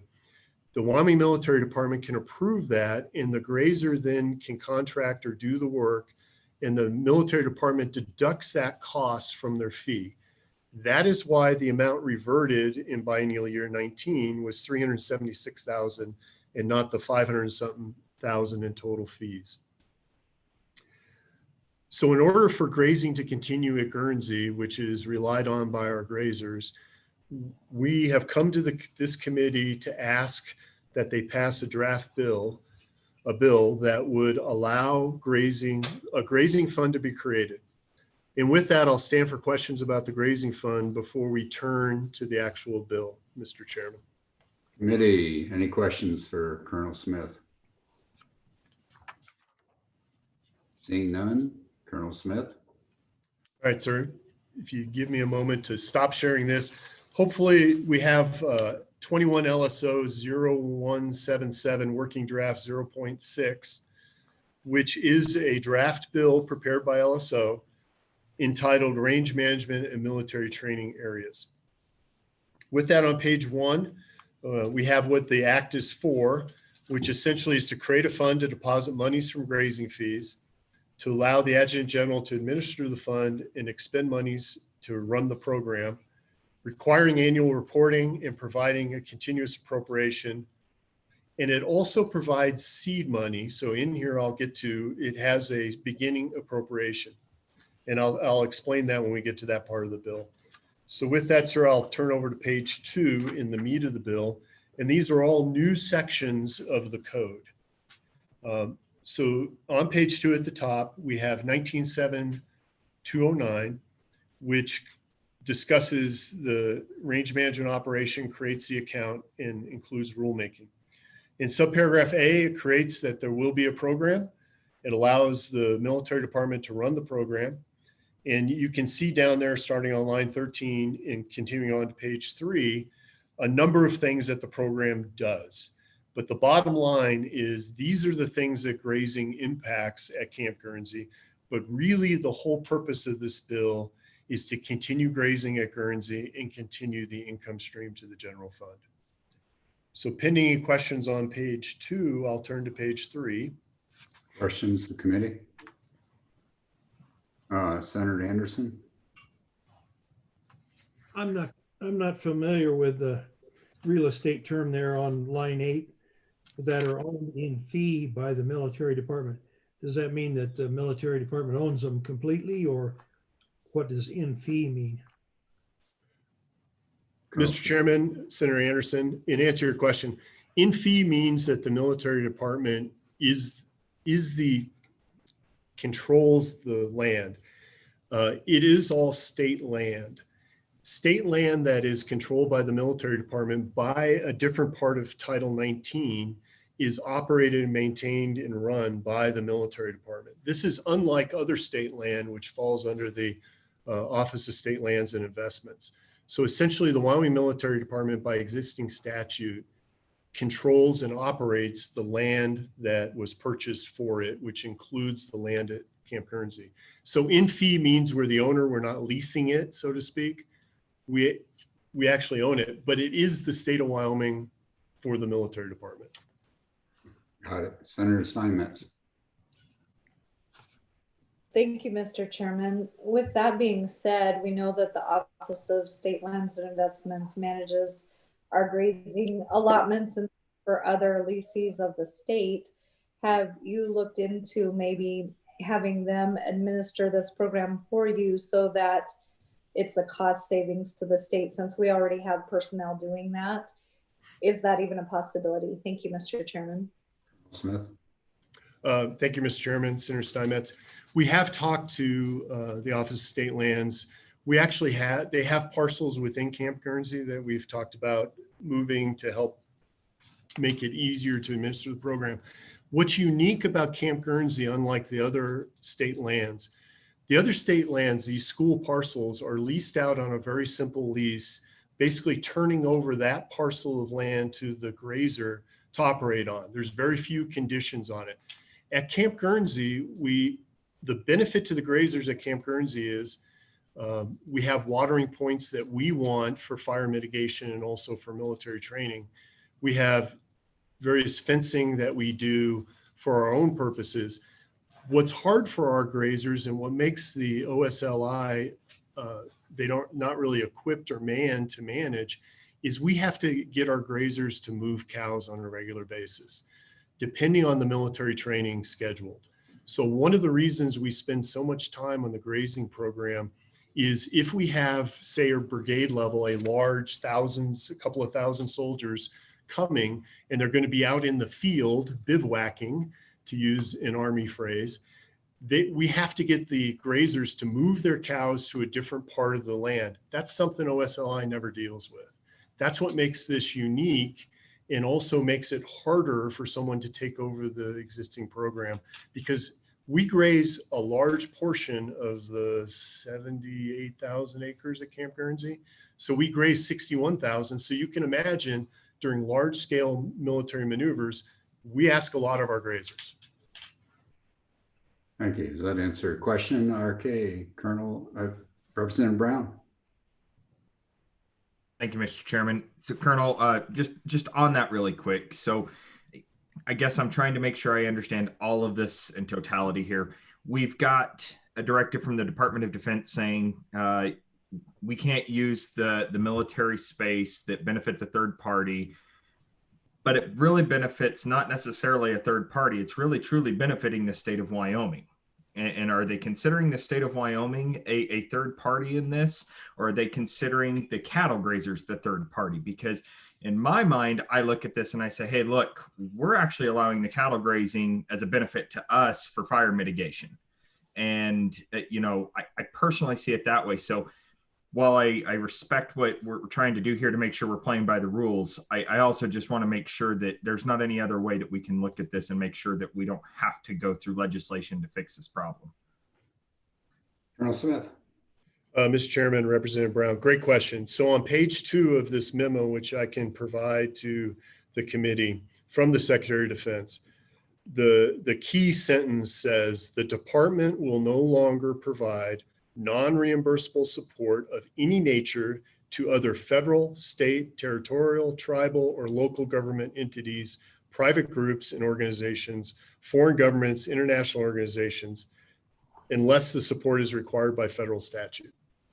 So that is our problem, because we have federally paid for people running what the DOD sees as a state benefit program. The problem we have always had with grazing, we justified using federal employees in the past based on the federal need to manage the range and fire mitigation. Those needs are important, but hard to quantify. The amount of money that is being returned to the state especially makes it difficult to say that's why the federal government should run the program. If we were not charging grazing fees, and I'm not suggesting that's a good idea, then we could perhaps continue to run a limited amount of grazing for that range management and fire mitigation. Because we're running a grazing program that results in hundreds of thousands of dollars reverting to the general fund of the state of Wyoming, it's very hard for us to say that the primary purpose of the current use of federal employees to run the grazing program meets this directive. So I don't know if that fully answers Representative Brown's question. Spot on. I appreciate it. Thank you. Thank you. Any other questions from the committee? Colonel Smith? Thank you, sir. Turning over to page 3 of the bill, we get to subsection B down on line 10. And this is where we create this grazing account. The grazing fees that are paid will go into the account. And from that account, in line 16, is continuously appropriated. And this is my understanding of what's required according to LSO to have this be a living fund that doesn't end at each biennium. And it shall only be used for these purposes. The state treasurer down in line 18 is directed to invest the monies received, and the investment income deposits back into the account. And then you can see beginning down on line 22 and continuing on to page 4, what I see as one of the critical items, which is from the monies received, any amount, and then turning on to page 4, in excess of $300,000 in the account at the end of each biennium shall be deposited into the general fund. So that's the reversion. We picked $300,000 essentially as a guess as to how much it could require us to run the program. And we'll see later on in section 2 that we're going to talk about asking the bill basically authorizes us to hire at-will contract employees to run the program. We really don't know what it's going to cost. We have talked about if the bill passes, creating the fund. We've talked about trying to put this out for a contract. We just don't know what that would cost. We looked at what one supervisor and a couple of low-level employees costs the state for pay and benefits, and we ended up with a number somewhere around $200,000 to $250,000, depending on the level of employee. So we rounded up to $300,000 and said that's the amount we'll keep in the fund across bienniums. The next question I'm sure the committee will have is, we currently have 10 leases that were entered in 2016 for 10 years. Those leases require twice-a-year payments. The first payment is due on 1 January. The second payment is due on 1 July. This is the reason we need to start with some funds, and I'll get to on page 4, because by the time if the bill passes and becomes law, even if it's effective quickly and not after 1 July, we still would have missed the first grazing payment to go into the fund because we have to send it to the general fund. We have no way to keep it. So we needed some seed money to start the process potentially in March until the second grazing payment is due in July. So that brings me to on page 4 on line 8. On line 5, we have to promulgate rules. We're not sure there needs to be any, but we'll promulgate rules on what the funds can be used for to make sure that we have the details down. On line 8, the Adjutant General report to this committee on all income and expenditures. So you all will have the ability to monitor the use of the fund and certainly can correct the Adjutant General if he's not using the fund appropriately. In section 2, beginning on line 16, is where we asked the legislature in the bill to authorize us to hire no more than 3 at-will contract employees. we've gone around and around on this. We can contract out without any authorization.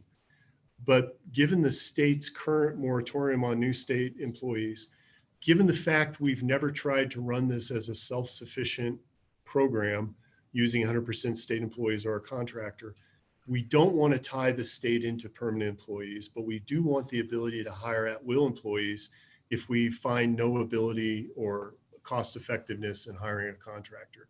We're basically asking the legislature for options. So that's what happens on line 16, gives us the authority to hire at-will contract employees to run the program. Then if the program is not self-sufficient, we can let go of the employees and move on. Representative Brown. Thank you, Mr. Chairman. Colonel Smith, what's the likelihood in that area of finding contract employees that are willing to do this, that are not involved with a conflict of interest? I guess this would take a pretty serious understanding of what's going on, grazing management, that kind of stuff. This is not a simple tactic. And then to also have the information joined in with you guys, how likely is it to find somebody that would be able to do this under a contract employee? I'm thinking of the population in that neck of the woods, and there's not a ton of people moving to that neck of the woods, let alone those that have the experience needed to do this type of work. Colonel Smith. Mr. Chairman, Representative Brown, great question, and some we've talked a lot about. We are concerned about that, which is why the bill gives us some flexibility. We say up to 3 people. We contemplate one person will be key to be the point of contact for the lessees, to talk to the operations people at Camp Guernsey about what's going on the military training side.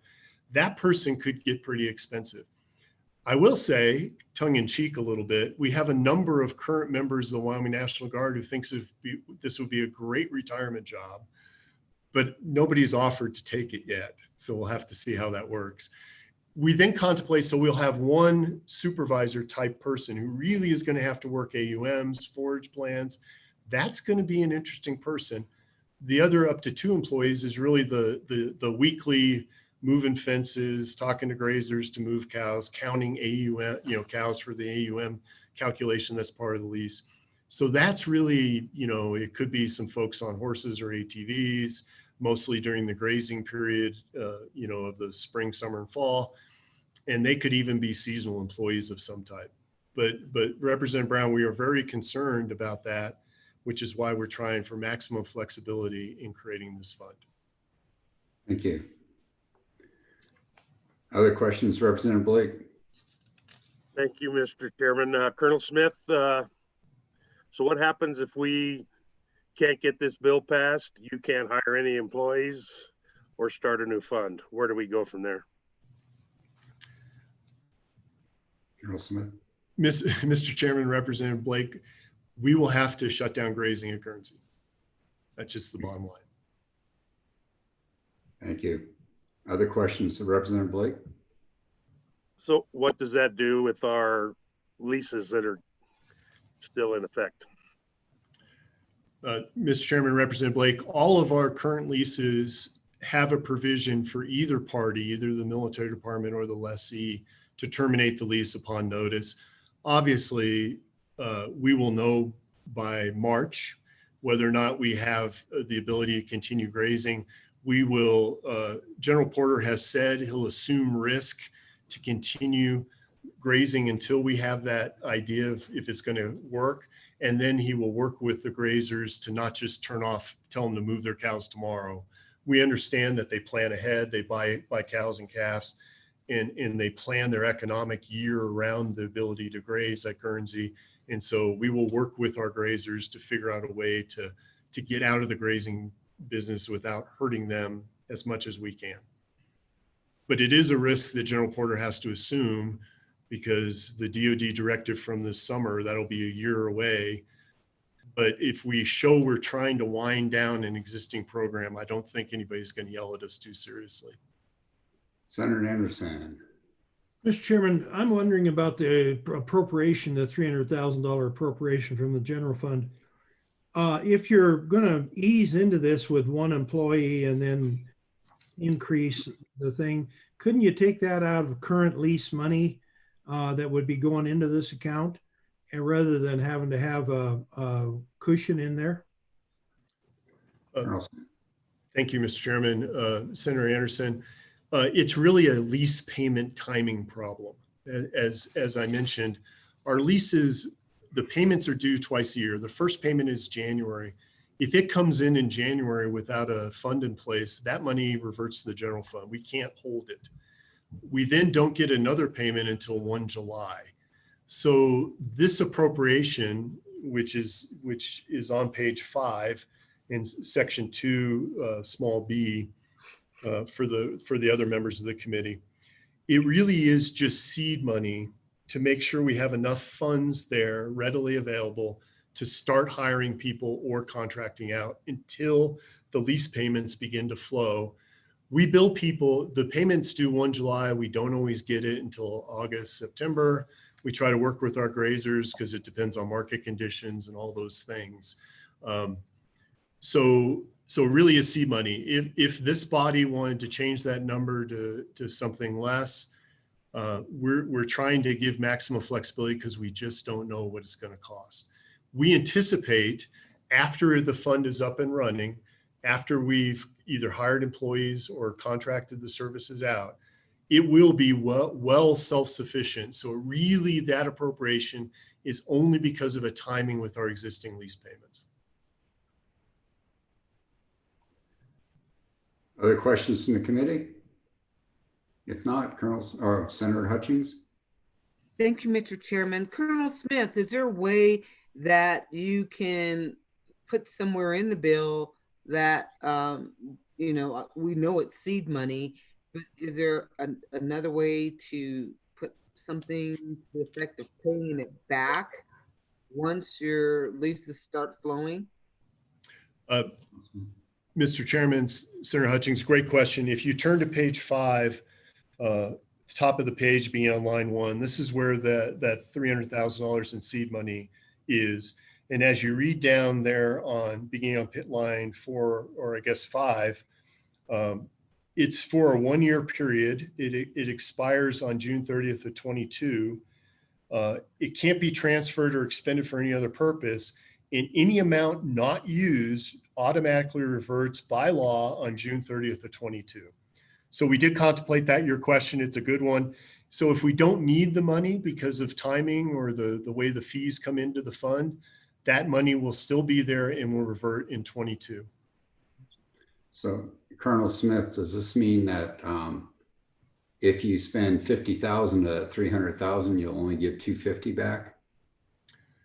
Mr. Chairman, of that original appropriation, yes, we would give 250 back, plus any amount over 300,000 at the end of the biennium that happens, that accrues. Okay, thank you. Senator Hutchings, you have your answer? You're muted, Senator Hutchings. Thank you, Mr. Chairman. Colonel Smith, one of the things I know the military is good at is use it or lose it funds. And just a little question, when you say we'll give back what we don't spend, could there be a possibility you just try to spend it all so none of it reverts back? And I know that's kind of a, you can choose not to answer that question. You have never done that. I'll revert back to my muted state. How's that? Mr. Chairman, Senator Hutchins, I appreciate that. And on the state side especially, we have never done that. If you look, and I can provide these numbers to you,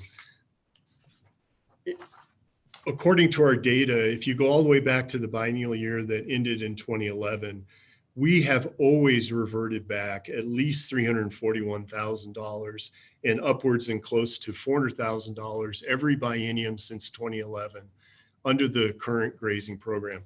You'll also see in the bill on page 2, we specifically delineate how this can be used. And really the safeguard for this committee is the fact that the adjutant general has to report back to the committee on how the money's been used. And at that point, if the committee is unhappy with the way the adjutant general has spent the money, they can certainly make their unhappiness known to him at that time. Thank you, sir. Thank you. Colonel Smith, anything else? No, sir, that really is the bill, sir, pending any further questions. Mary Beth, do we have any public comment on this? Mr. Chairman, we do not. Okay, committee, no further public comment. Public comment is closed. Move the bill, Mr. Chairman. Representative Brown and Senator Hutchings. Any changes on the bill on page 1? On page 2? On page 3? On page 4? On page 5? And Senator Anderson? Mr. Chairman, I'd like to propose an amendment to line 1 on page 5, the appropriation. I'm thinking that this goes from March and they're going to get another charge of lease payments by August or September. So March, April, May, June, July, August, 6 months. I'm thinking we could cut that amount in half. And so I would propose we move it to 150,000 from 300,000. Do I have a second? Second on Representative Crank. Further discussion? Yes, Representative Brown. Mr. Chairman, thank you. I think I'm going to vote no on this. I understand what the good senator's trying to do here. My only concern is I do worry about whether or not the lease payments do actually come through, number one, and whether or not we have a mechanism in place to move and mobilize the money from the lease payments to this program. I'm just not so sure that that's going to be in place at the time. So I think I'll vote against this. And I think what I'll do is I'll do a little more research before we get into session and determine whether or not this is something that I would be supportive of once we get into session. Co-Chairman Eklund. I guess I would urge the committee a bit of caution on that motion. The first payment will already have been made and it'll go to the general fund. So it would be half of, whatever the lease would be, somewhere between 340,000 and 376,000. I guess the way I look at this $300,000 fund is if we fill the whole thing and we're reverting extra monies back into it, within a year we'll reach that $300,000. The $300,000 is similar to having an operating loan in place if you're a business. And that's how this is going to be run, more or less is run. And I think that they need that for whatever money. $150,000 won't get them to the 1st of July. And if it did, they eventually, I think that the fund needs to be at $300,000 so that they can make the changes they need to on this. It's not much more than an operating loan. It eventually pays close to $400,000 back to the general fund every year. Pappas. Well, Mr. Chairman, I pretty much said what the co-chairman said. We might want to ask the department or the military department how they see this affecting them if we cut it in half. Colonel Smith, do you want to answer that? Mr. Chairman, in reference to Senator Pappas' question, as I briefed, sir, we're standing up a program we really don't know what it's going to cost. So we, of course, want maximum flexibility. If we hire a contractor, depending on the personal services contract, we don't even know how much it's going to cost or what upfront costs we'll have to pony up to get the contractor in place. So of course, the military department, we we put $300,000 in there based on maximum flexibility, but we just don't know. We would just hate to be limited by our funding in terms of timing, because it increases General Porter's risk that the DoD is going to say, what are you guys doing? Why haven't you divested yourself of this program? Representative O'Hairn, did you have something? No. Okay. Senator Anderson? Mr. Chairman, in favor of the amendment, of course. The military will have, that'll be about $25,000 a month to make it to August. I don't think they're going to find a contractor that's going to cost them that much to do the range management that they're looking for. I don't know, they might not even have 3 people hired. If they're contracting this out, they don't have a lot of front costs. So the $150,000 is half a year's payments. I think they're saying that they won't get that January payment, and then they would get the August payment. So the $150,000 should cover them for that first half. And actually, they won't be doing much until this becomes effective, which either is March or July. I'm not sure what the date is on it to become effective. So I stand by my $150,000. Further conversation, Senator Pappas? That's just to respond to Senator Anderson.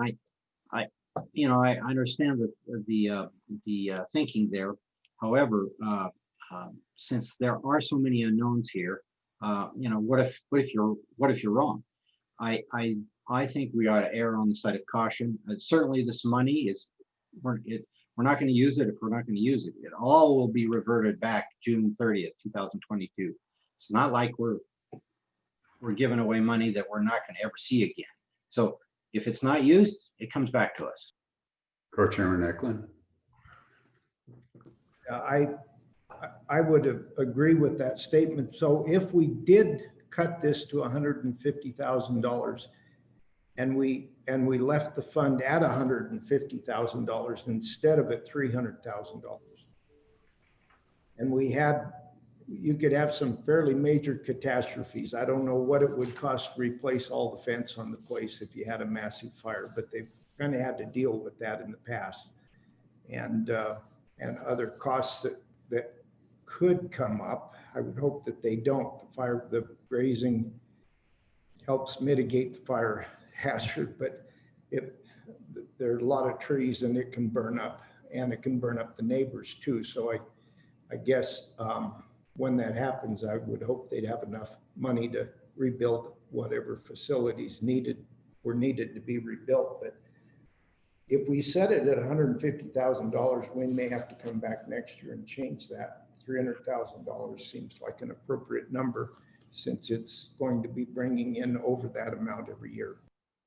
Senator Steinmetz? Thank you, Mr. Chairman. I was just wondering, so I found Senate File 30 that was in 2015 that considered this same subject.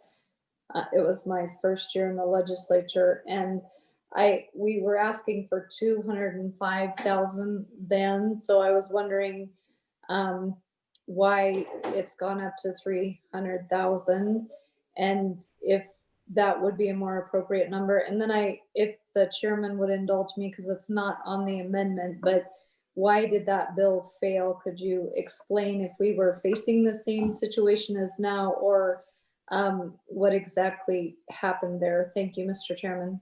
Colonel Smith, do you want to answer that? Yes, Mr. Chairman. In 2015, we had Senate File 30, as Senator Steinmetz references, and we did work that bill. And essentially it was to create a fund much like this. The purpose of creating the fund, though, was to allow the military department to use the grazing fees to a much greater extent. Really for almost any purposes within the Camp Guernsey. This bill is much more limited than that. The other thing that happened with that bill, it was a Senate file. It passed the Senate, and it really had no reversion language in it. It went to the House, and the House added language saying that the fund would have to pay back to the general fund in amount equal to the Office of State Lands average lease rate, which at the time, if I recall correctly, was $15 to $18 an acre. And we were gaining something closer to high 20s dollars per acre in lease fees. So the idea was the House didn't like that it was an open-ended fund to allow the military department to use this, and they wanted to protect an income stream back to the general fund. It was late in the session when that was added. It went back into conference and it just wasn't heard, and it was permanently postponed. At the time, we didn't bring it back up because there was we really were just trying to find another income stream to do more work at Camp Guernsey. Now we're trying to protect the grazing program in total. So it's a slightly similar bill, similar purpose, but really it's protect grazing at Guernsey and not to create a fund that the military department could use at Camp Guernsey, which was really the purpose. Senator Anderson. Mr. Chairman, I'd really like to see this bill go through to protect the grazing for the 61,000 acres that we're talking about. And I think that this is going to be, well, I don't think, I know this is going to be a cutting legislature. We're going to have to cut lots of programs and lots of dollars. And I'm thinking that we might be able to get this through at 150, but at 300, it's going to get a lot of scrutiny and may not pass with 300,000 in there. 150 might be able to get passed. So I encourage you to vote for this amendment. Further comments from yes, Co-Chair Eklund. Yeah, so a question I'd have, if we left it at $150,000 and we hit the 1st of June, we haven't made it to the 1st of July when the next lease payment is paid. What then do you do if you have nothing in the fund? Do you tell your employees that I'm not sure. I'm trying to come up with a scenario if we don't have enough money in it. The employees and that you've hired, the work that needs to be done, wells need to be fixed, all of that ends, or can we cripple along till the 1st of July?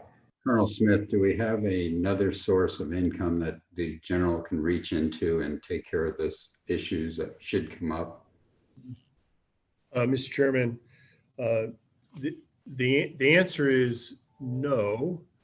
You know, we have a state budget. It's been cut fairly dramatically this year.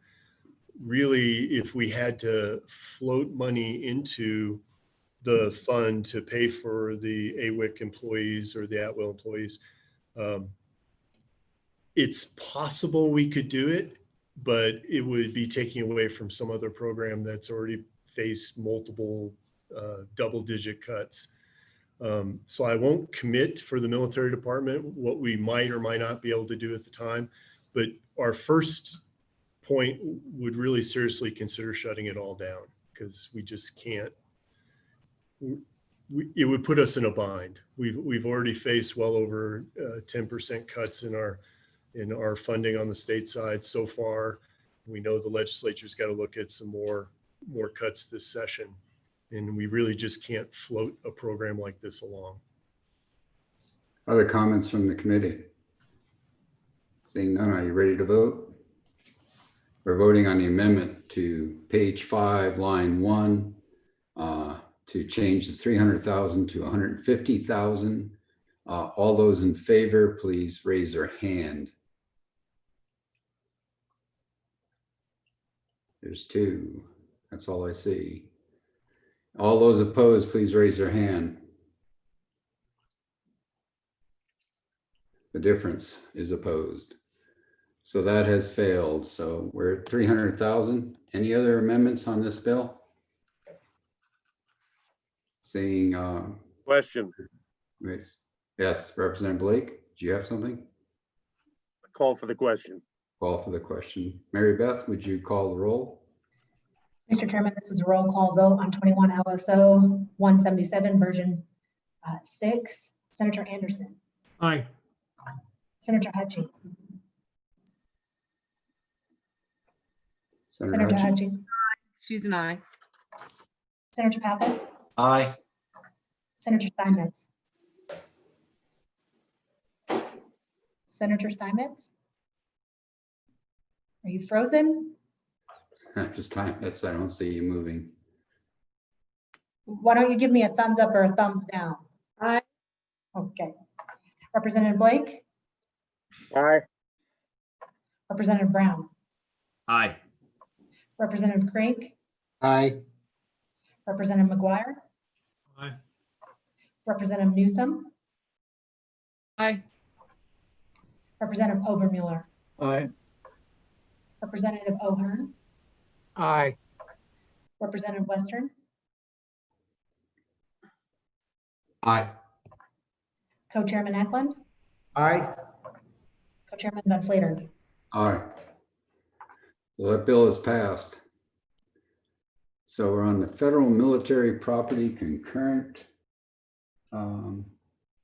military property concurrent criminal jurisdiction. Would somebody like to run us through this bill?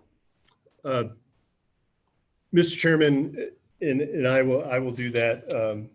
We'll turn to our slides again. And once more, I do want to thank the chairman for allowing us. This is another topic that was not one of our interim topics, but it did come up. Essentially, the federal government nationally, as a result of some language that Congress put into the 2019 National Defense Authorization Act, basically asked the DoD to try to get out of having exclusive jurisdiction on federal properties, really DoD bases. So here in Wyoming, the only DoD base we have is, of course, F.E. Warren Air Force Base. It has exclusive jurisdiction. It's a legal term. Basically, it is exactly what it sounds. It basically means that the federal authorities have total jurisdiction over any criminal activity by anybody on the federal property of F.E. Warren. So what Congress asked the DoD to look at and what the DoD has been pursuing over the last 2 years was trying to give back to the local authorities a part of the jurisdiction, what we call concurrent jurisdiction. Concurrent jurisdiction essentially means both the federal government owners of F.E. Warren and the local community, Laramie County, in our case, the district attorney's office, would share jurisdiction over parts of F.E. Warren that are granted back. They could then decide between the two entities who's taking a case. What F.E. Warren is really looking for is to give up jurisdiction to Laramie County of civilians and particularly juveniles. So let me step back for a minute. So F.E. Warren codified in our statutes in 197301, passed way back in 1893, by the way. We gave the federal government exclusive jurisdiction within the boundaries of F.E. Warren Air Force Base. Kind of an interesting aside, when the state was formed, Fort D.A. Russell existed, and the federal government forgot to exclude it when they gave the state the property to form the state. So then in 1893, they went back and this legislature back then gave exclusive jurisdiction. The majority of DoD installations in America have this concurrent jurisdiction. It just allows a lot of flexibility. The problem for the federal government is if you get into trouble on F.E. Warren and you are a juvenile, the only place you go is to federal district court. Federal district court really has no juvenile program. They have no special juvenile court. They have no tie into any of the local juvenile programs for offenders or people who need counseling or other kinds of help. So really, they are very limited on what they can do with juveniles. I remember back in my days, I ran this program when I was on active duty with F.E. Warren. We would give tickets essentially to juveniles who destroyed government property or were out past if we had a curfew at the time, or did those kind of minor crimes. And all we could do in federal magistrates court was give them a ticket, make them appear, and maybe fine their parents. That's really all that could happen, versus what Laramie County and the state can do with their extensive juvenile court system, their various programs, the boys and girls homes, youth alternatives. There are just a number of programs that a court at the state level can do for handling juveniles. So that's the issue, that juvenile and civilian criminal activity on base has to go for federal courts. The federal criminal system is really geared towards specific federal crimes.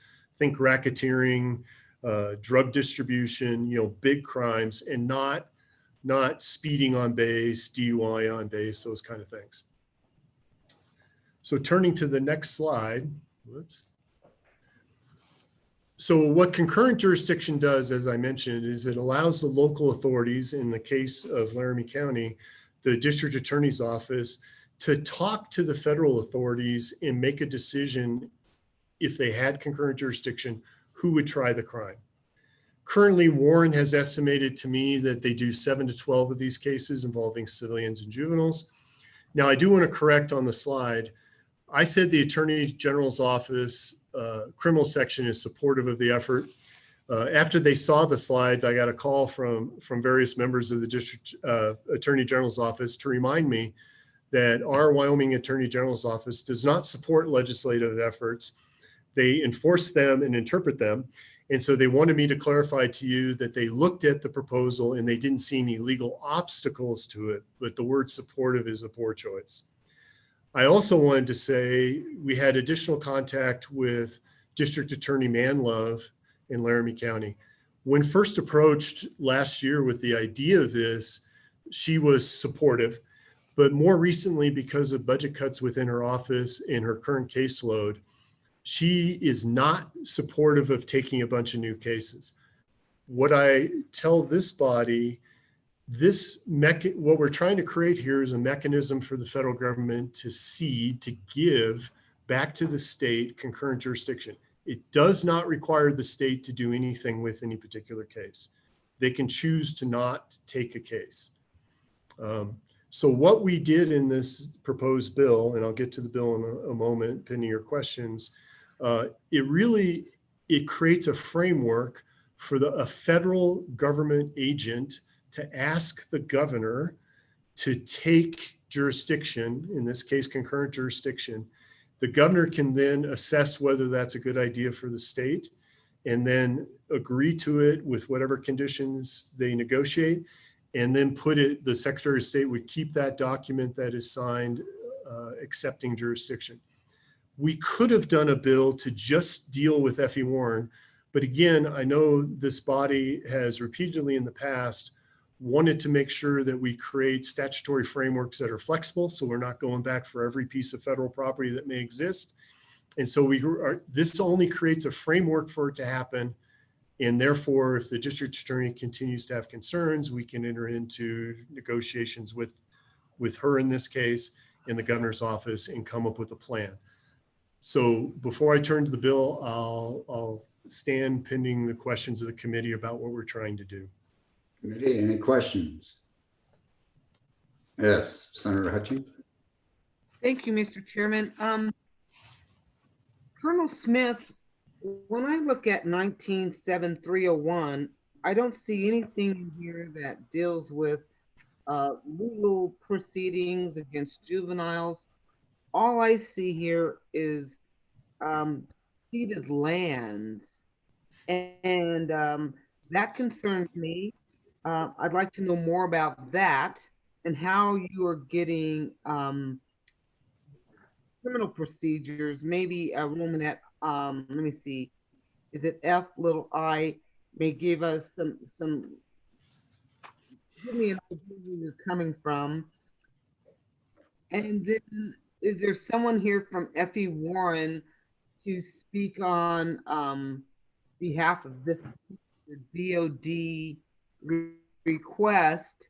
And is it possible to get a copy of the National Defense Authorization Act that requires this to happen. Thank you. Colonel Smith. Mr. Chairman, Senator Hutchings, I've been working with Lieutenant Colonel Sam Kidd, who is the staff judge advocate for the 90th Missile Wing at Warren.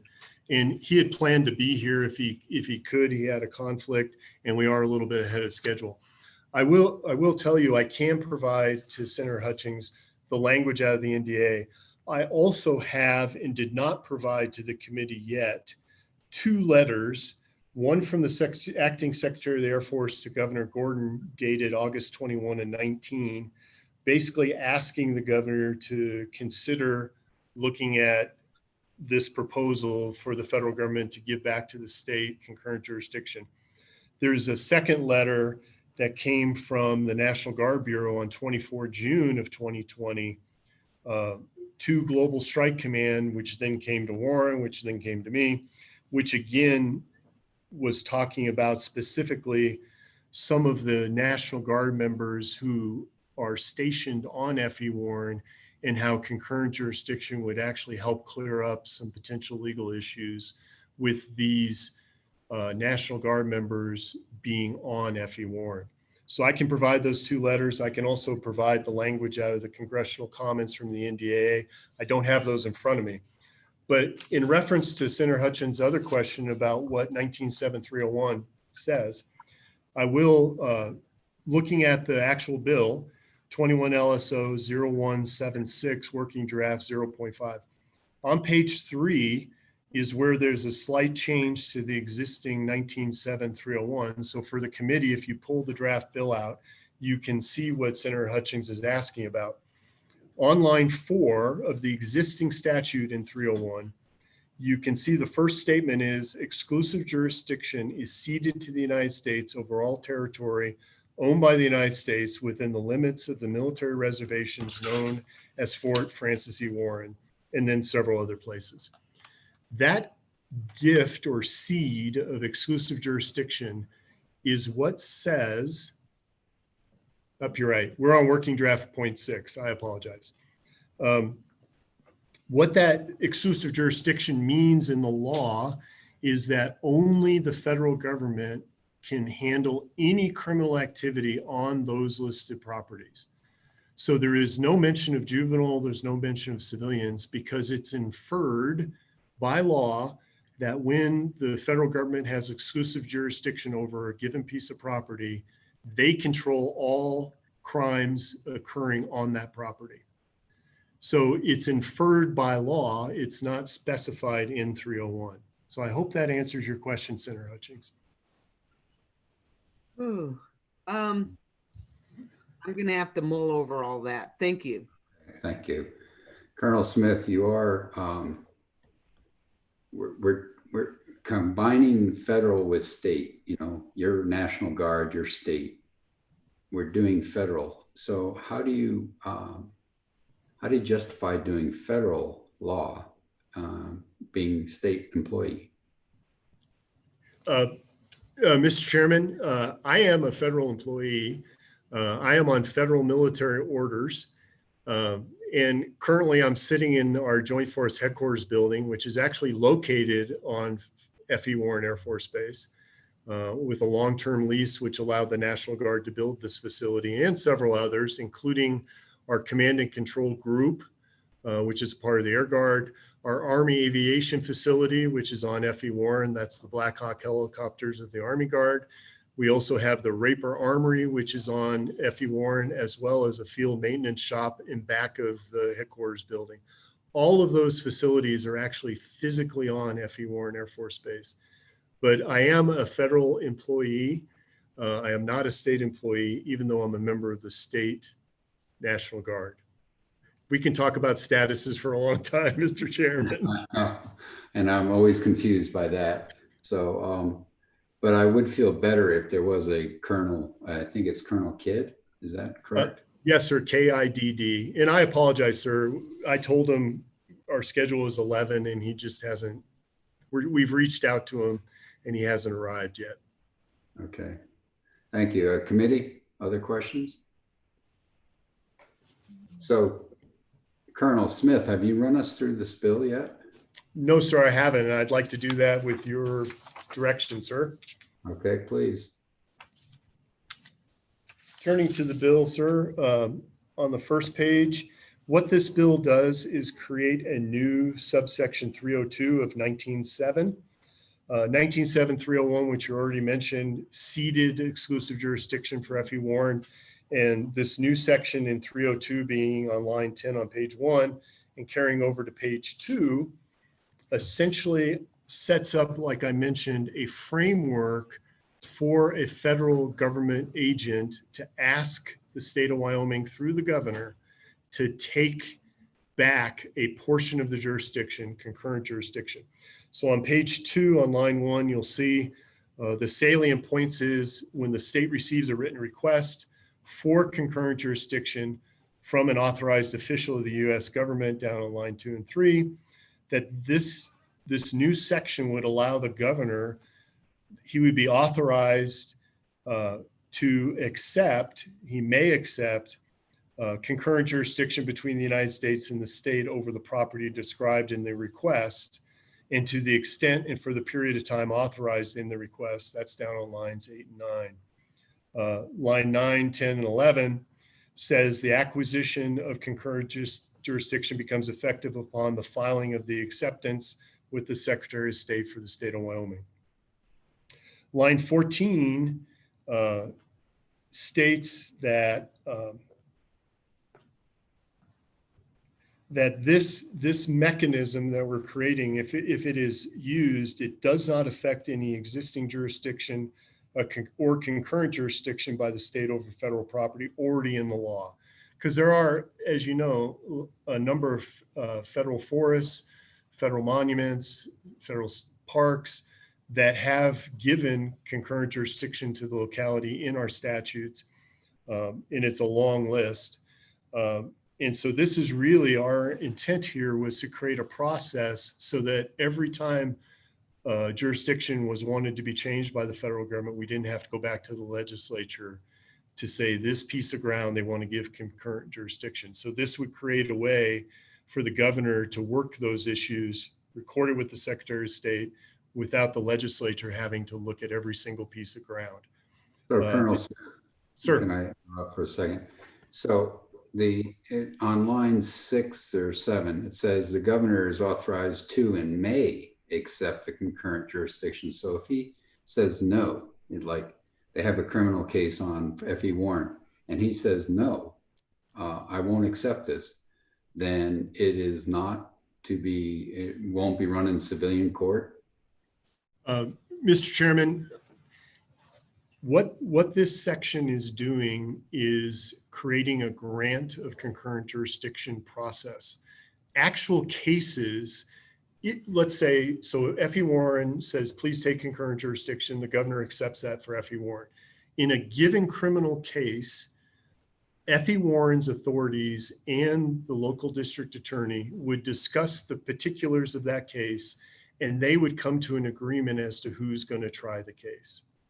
That's down the road after concurrent jurisdiction is created. This is just the mechanism by which they would do that. Now, I will say, F.E. Warren has some property, and I'm trying to be careful. They have certain storage facilities that they want to keep exclusive jurisdiction of, and they would exclude that by Meets and Bounds description in any request to the governor, and they would maintain exclusive jurisdiction over those pieces of ground.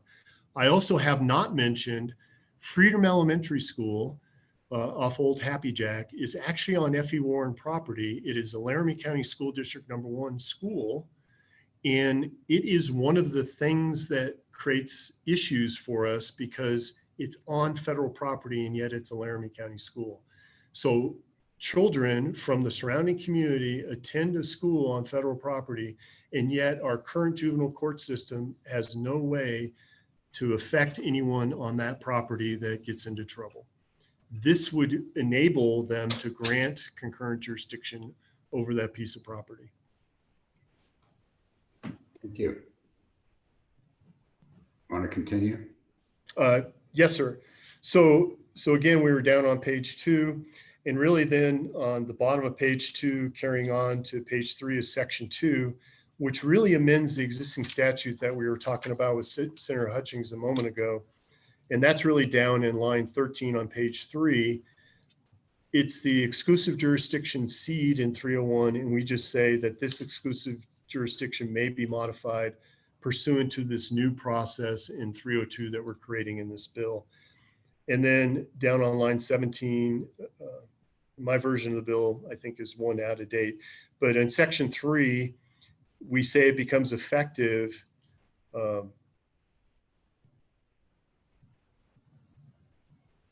if it becomes effective, the governor shall recommend to this committee whether there is any further amendment to 36.1.108 or any other statute. 36.1.108 does not have to be amended according to LSO, but it has some of the other federal properties where we've talked about jurisdiction. So essentially, depending on what grant we get from the United States under this process, the governor may have to come back to this committee in the future and have different amendments depending on what the federal government's offering. But really, sir, then on page 4, the effective date would be 1 July of 21. With that, sir, I'll stand for further questions from the committee. Questions from the committee. Senator Hutchings. Thank you, Mr. Chairman. Colonel Smith, thank you for the presentation.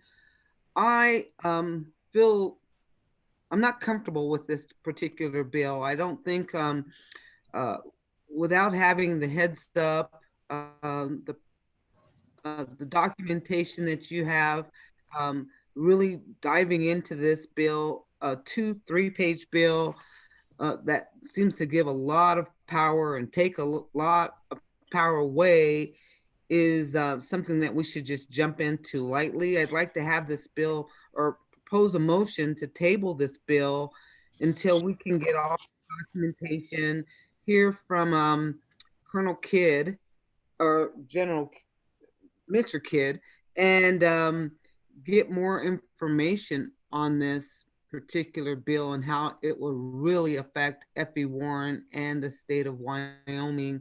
And I think there may be some constitutional issues as well. And because I'm not so clear on it, again, I'd like to propose a motion to table this bill until maybe our next meeting and we get more information. Do I have a second on that motion? Motion dies for lack of a second. Representative Brown, did you have something? Mr. Chairman, I do see that DA Manlove is here, and basing off of what Senator Hutchings had just said, I was just kind of curious if maybe we could get a little bit of maybe her side, the Laramie County side on this. And not only that, but maybe we can talk about if this would open up the doors for potential other counties, because as we look at this, we have a lot of other federal owned land and, the armories and stuff like that throughout the state for the Army Guard. Would any of those be in topic? Would any of those be considered, or are we just talking strictly 100% F.E. Warren? So if the first question to Colonel Smith there on that, and then to DA Manlove, whether or not her office is adequately staffed. I know how hard this is for her to take on any additional caseload, just like anybody else in our executive branch right now. So just maybe if I can get those two questions answered. Be fine. We don't want to hear from Laramie County, of course, because they're the ones being affected by this. Colonel Smith, do you have an answer for him? Mr. Chairman, Representative Brown, this would not affect any of our armories. They're located on state property. There are, as Representative Brown does mention, and as everyone knows, we have BLM sections, we have state and federal forests. There is a lot of federal property in the state of Wyoming that this bill would create a process that at some time in the future, certainly the federal government could ask if the state wanted to take a form of jurisdiction concurrently, is what we've been talking about here. The impetus for this bill and bringing this issue before this committee was the desire from F.E. Warren because of the DOD's push for concurrent jurisdiction for F.E. Warren, but the bill itself is broader than that. And it would enable any federal agency at any time in the future, if the bill is passed, a process to try to give concurrent jurisdiction over whatever property they're discussing. So it isn't just F.E. Warren that the bill could in the future, but F.E. Warren is the impetus behind this proposal. And with that, sir, I'll certainly be glad to hear from District Attorney Manlove.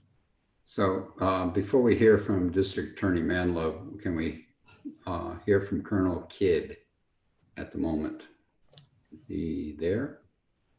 Sir, he still hasn't arrived. We have reached out to him. He has arrived. I see his. Okay. I see him over there. Colonel Kidd, are you there? Yes. Unmute yourself, sir. There you are. Yes, sir. Can you hear me? Yes.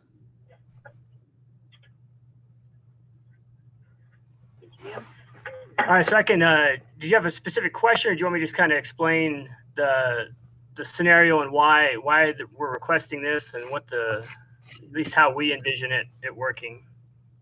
Yes, we do. We do want to hear how you envision this working, as well as why you were asking for it. Yes, sir. So Congress has pushed this out as a priority for DOD to seek to retrocede exclusive federal jurisdiction to concurrent jurisdiction for juvenile and civilian misconduct on military installations across the United States. Each service went about starting to attack this problem. The Air Force is the lead agency here in Wyoming because we're the only installation. States that had multiple installations designated the lead agency, one of the services to go about trying to make these changes within the state. Obviously, different states have different mechanisms for, one, how the installation got exclusive federal jurisdiction, and then whether there's a process or not to retrocede that jurisdiction. Here in Wyoming, it's done by statute. It's a Wyoming statute that gave F.E. Warren exclusive federal jurisdiction. Therefore, it's going to be some kind of statutory change that would allow us to retrocede that back. After looking around, Colonel Smith did a bunch of research and identified that the state of Washington, the state of Montana, both had this process whereby the statute provided a mechanism for the governor to accept any kind of changes to jurisdiction for federal enclaves within the state. After looking at that, we all agreed that seemed like the best COA for achieving this, because it would allow for the details of any type of change of jurisdiction to be worked out between the federal government and the executive branch within the state, while keeping the legislation maybe less specific about each instance, and we wouldn't have to keep coming back to the legislature each time there needed to be a change to jurisdiction or an offer to change jurisdiction for the federal government. Provide the governor the opportunity to be able to work that out, negotiate that with the federal government. Our plot of a federal enclave here on F.E. Warren is a little bit unique in that we have some elements that are outside of F.E. Warren, outside of federal control, that are on our property, and are therefore still subject to exclusive federal jurisdiction. One of those being Freedom Elementary. So if there were to be any kind of misconduct, criminal misconduct on Freedom Elementary grounds, the Sheriff's Department, Laramie County, would not have jurisdiction over that misconduct, that criminal misconduct. It would all have to be handled through the federal system. And that's the same for the Joint Force Headquarters area, just outside of our gate as well. It's still on F.E. Warren property and is therefore part of our federal enclave. So we have exclusive federal jurisdiction in that area as well. So those two areas are kind of unique, and they're outside of our gate. I could see situations where we could have misconduct committed by a teacher at Freedom Elementary, or someone who just pulls into that parking lot or is there at Freedom Elementary after hours and are not associated with the base at all, really not associated with the federal government at all. But we would be the only one. We currently are the only ones that have any legislative jurisdiction to handle that criminal misconduct. So by doing this, by creating a mechanism whereby we can retrocede to concurrent jurisdiction, both the federal government and the state would have jurisdiction over any criminal misconduct in those areas, and including the rest of F.E. Warren for civilians and juveniles. this would just provide us an option. Provide us the option to talk to the DA's office and figure out what is the best forum and who is best equipped to handle a particular case. It wouldn't necessarily mean all civilian and juvenile misconduct would be handled by the DA's office. We could work out an MOU between the wing here, the 9th Missile Wing, and the district attorney's office to determine how we would go about deciding which cases will be handled by which jurisdiction, but it would just give us an option to handle especially civilian juvenile misconduct, which the federal system really doesn't have a mechanism for handling juvenile misconduct like the states do. It would really give us some flexibility there to use the tools that the state has for handling juvenile misconduct rather than trying to try them as an adult in the federal system. Questions for Colonel Kidd? Yes, Senator Hutchings. Thank you, Mr. Chairman. Colonel Kidd, I'm hearing a lot about criminal justice, civilians, but I really don't see a lot of that in the bill, except for, let me see, maybe on page 2, lines 1 and 2. So I'm concerned that maybe we should pinpoint those areas of concern, like the state agencies run by the Guard and Freedom Elementary, so that concurrent jurisdiction doesn't just somehow, some way arbitrarily get pulled from the military, the federal portions, and just remain, let me see, maybe I didn't phrase that right. I'm just afraid that somehow, some way, the military jurisdiction may be impeded with a concurrent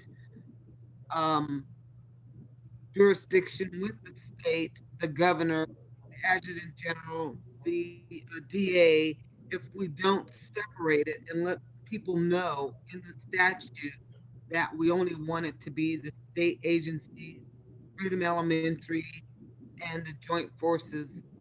Does that make sense? Colonel Kidd.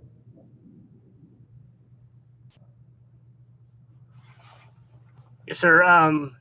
The audio is coming through fairly garbled, but I think I get the gist of the question.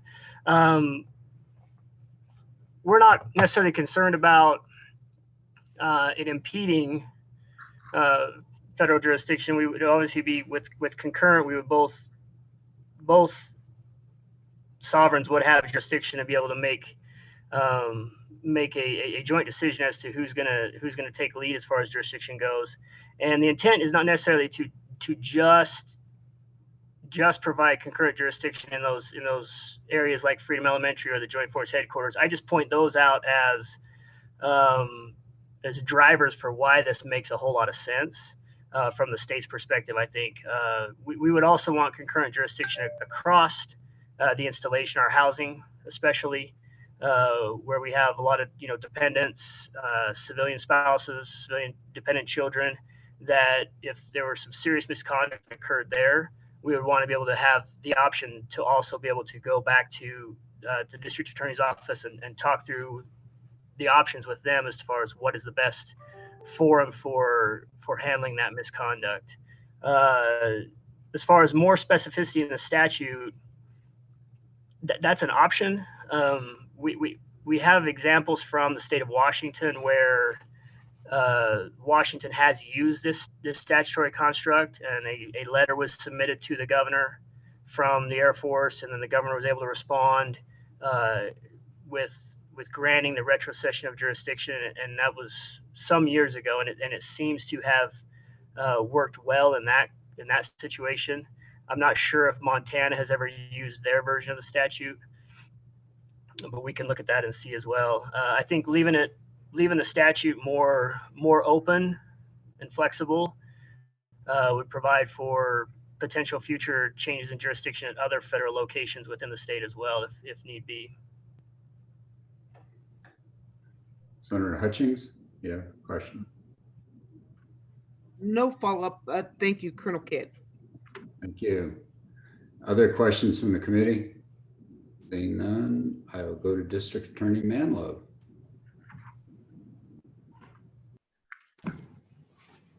Good morning. Is the committee able to hear me? Yes. Mr. Co-Chairman Von Flateren and Mr. Co-Chairman Eklund and members of the committee, thank you for allowing me to participate in the meeting.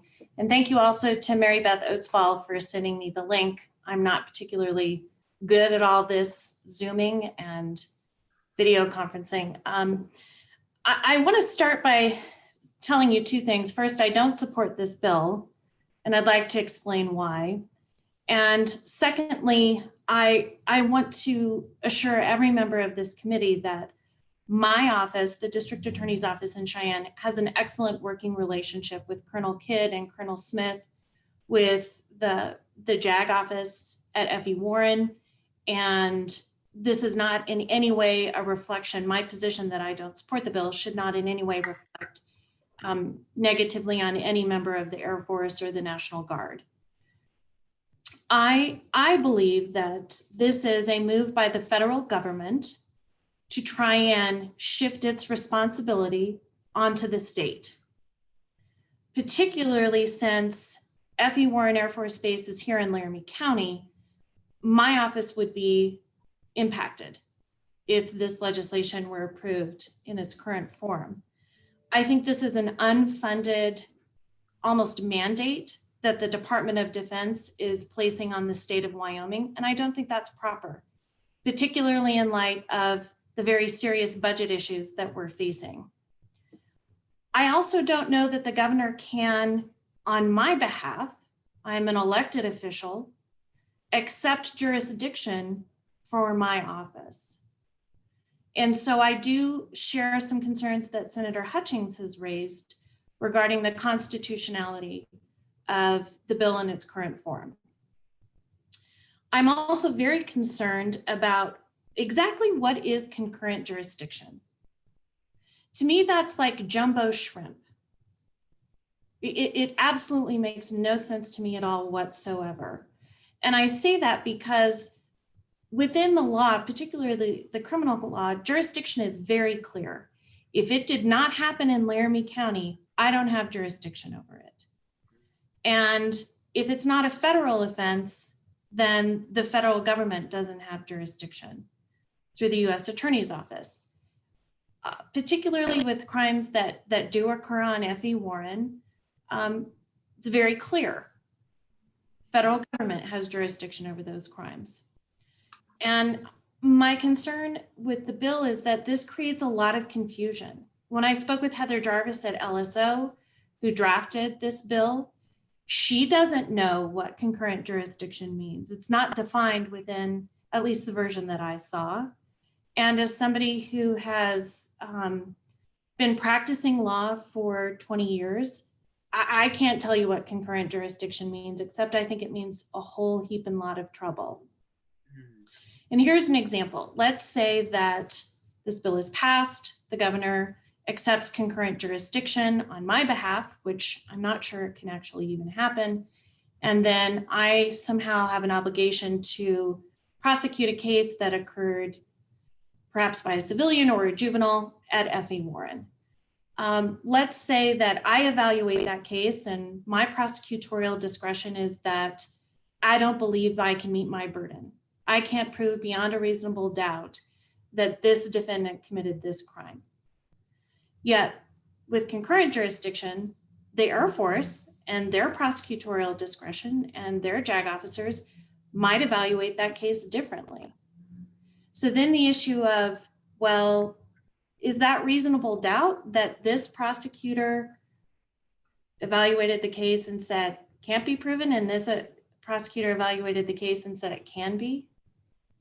I think that's terribly problematic.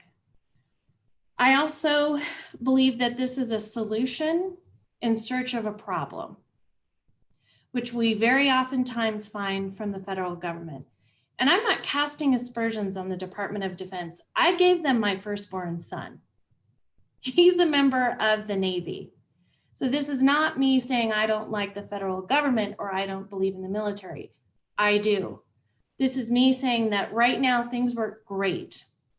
If there's an airman who is charged in Laramie County, not on F.E. Warren Air Force Base property, but in Laramie County with, say, a DUI or a simple battery, we just through emails and phone calls, the JAG office on base asks, am I willing to take that case? Am I willing to cede jurisdiction? And I'm absolutely willing to cede jurisdiction in a case like that. There have been other cases where there have been allegations of sexual abuse of a minor, adult sexual assault, domestic violence. And based on my experience, I'm not satisfied with how the Department of Defense has handled those kinds of cases in the past. So I don't cede jurisdiction. But that's a decision that I get to make. And I really believe that this bill borders on interfering with state sovereignty. And I just don't support that. The one other thing I would say, and I would ask that this committee really take it into consideration. My office was just, as part of the governor's effort to comply with his constitutional responsibility in terms of budgeting, we went through a budget reduction. And it's having devastating effects here in Laramie County. And it's something that I'm working with law enforcement that we intend to bring to the public's attention. But it means that we will no longer be able to prosecute CHINS cases, children in need of supervision. We will no longer be able to handle educational neglect cases from Laramie County School Districts 1 and 2. We will no longer be able to prosecute low-level misdemeanor cases, with the exception of subsequent DUIs and domestic violence batteries. And those are extraordinarily impactful things that have happened by virtue of a budget cut. So when I hear that there's a possibility that I might have to take on what I view as a federal responsibility, I can't support that. And I would be happy to answer any other questions that any member of the committee might have. District Attorney Manlove, this is Co-Chairman Von Fleeten. Juveniles, that's the thing that's brought up most about this is juveniles. So how do you see F.E. Warren handling juveniles? I'll be honest, Mr. Co-Chairman, I don't have any experience with that. I've never seen a juvenile case where there was a possibility that my office could prosecute it or I could cede jurisdiction to F.E. Warren. So I don't have any practical experience with that. It's possible that it's happened. We handle between 300 and 400 juvenile cases a year. That's delinquency and abuse and neglect. But there was even a very serious aggravated child abuse case that my office was never involved in because it was somebody who's a member of the Air Force. So my office was never involved. I think it was the Office of Special Investigation at F.E. Warren who handled that matter. So I don't have any experience with juvenile cases, Mr. Co-Chairman. Other questions from the committee? Yes, Representative or Co-Chairman Eklund. Thank you, Mr. Chairman. I guess, can you see another way of fixing this problem? Because it looks like you're in somewhat of a pickle with the budget restraints that you have, as well as whether we should pass a bill like this. The federal government is in a pickle with what to do with ornery sixth graders. Not that they must have been a fairly stellar bunch at that grade school because they haven't had any trouble with them yet or the staff. But I guess I can see this coming up and becoming a problem. The juveniles that would get into fairly serious problems probably shouldn't be in a federal court system. So that's, or a military court system either. Do you have any way we could fix this bill that you'd be satisfied and be able to be involved when you need to be involved? Mr. Co-Chairman Van Flatteren and Mr. Co-Chairman Eklund, I really don't. And I don't disagree with your concern, right? Do we need a 10 or a 12-year-old involved in the federal legal system? And I think the answer clearly is no. But I also worry that this opens us up to a lot of responsibility, and we just don't have the resources. My office, every attorney in my office has to furlough 2 days a month. Every staff member in my office has to furlough 1 day a month. And that's a total of 428 days, which equates 1.5 positions. I had to eliminate a legal assistant position, and I most likely will not be able to fill an entry-level attorney position. And I tell you all of that because these are people who are already carrying a staggering caseload. My office prosecuted 5,200 cases last year with 9 state-funded attorneys and 2 attorneys who are funded through grants. And we just can't take on anymore. In fact, I've communicated with Game and Fish and the Cheyenne Animal Shelter, all of my law enforcement partner agencies here in Laramie County, to let them know that I cannot handle cases that we've already charged and we're going to have to dismiss. And, you know, I didn't run to be a progressive prosecutor like my colleagues in Chicago and San Francisco and Portland. That's never been my platform. I believe in accountability. And yet on my watch, what's going to happen is effectively decriminalization of a lot of behavior this body has determined is illegal because I simply don't have the resources. So no, I don't have a solution to how juveniles at Freedom Elementary might better be handled through F.E. Warren, because I can't even address the issues that are crimes here. And I apologize that I don't have an answer, but I don't have resources. Other questions from the committee? Colonel Smith, would you like to say something? Thank you, Mr. Chairman. And I just wanted to say, to echo what District Attorney Manlove said, we have a great relationship with her office. I have great respect for the District Attorney's office. And what she raises are interesting issues. I just wanted to clarify, concurrent jurisdiction is a legal term that has meaning. It has meaning within state law based on some court cases, which I don't have in front of me, as well as federal law. The whole idea of concurrent jurisdiction in this bill is really to give the district attorney's office the ability to say yes to a case from F.E. Warren that they currently can't have any input on, can't take, but nothing says they have to take any case. So given the current budget constraints, which I can barely appreciate what District Attorney Manlove is going through in her office, because they are a very busy office.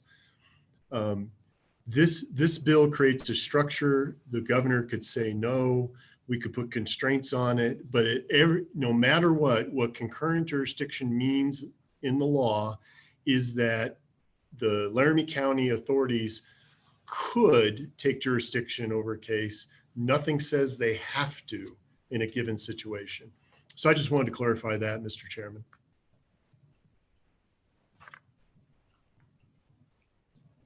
Representative Becklin.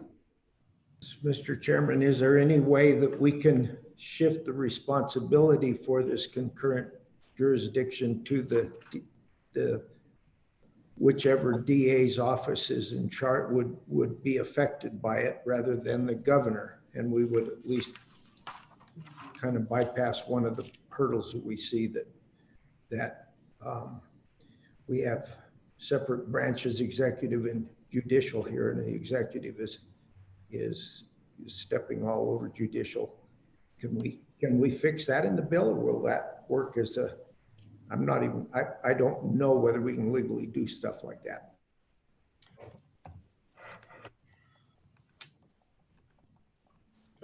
Mr. Chairman, yes. in reference to Co-Chairman Eklund's question, we're talking, I'm trying to sort out how to not say this in a bunch of legalese.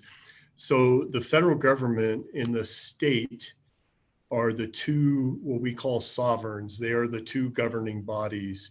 Certainly the governor would seek input from the local authorities in this process. You could, thinking outside the lines, so to speak, you could add to the statute, the proposed bill in front of you, on page 2, you could add, line 5 and 6, where it says the governor is authorized to and may accept.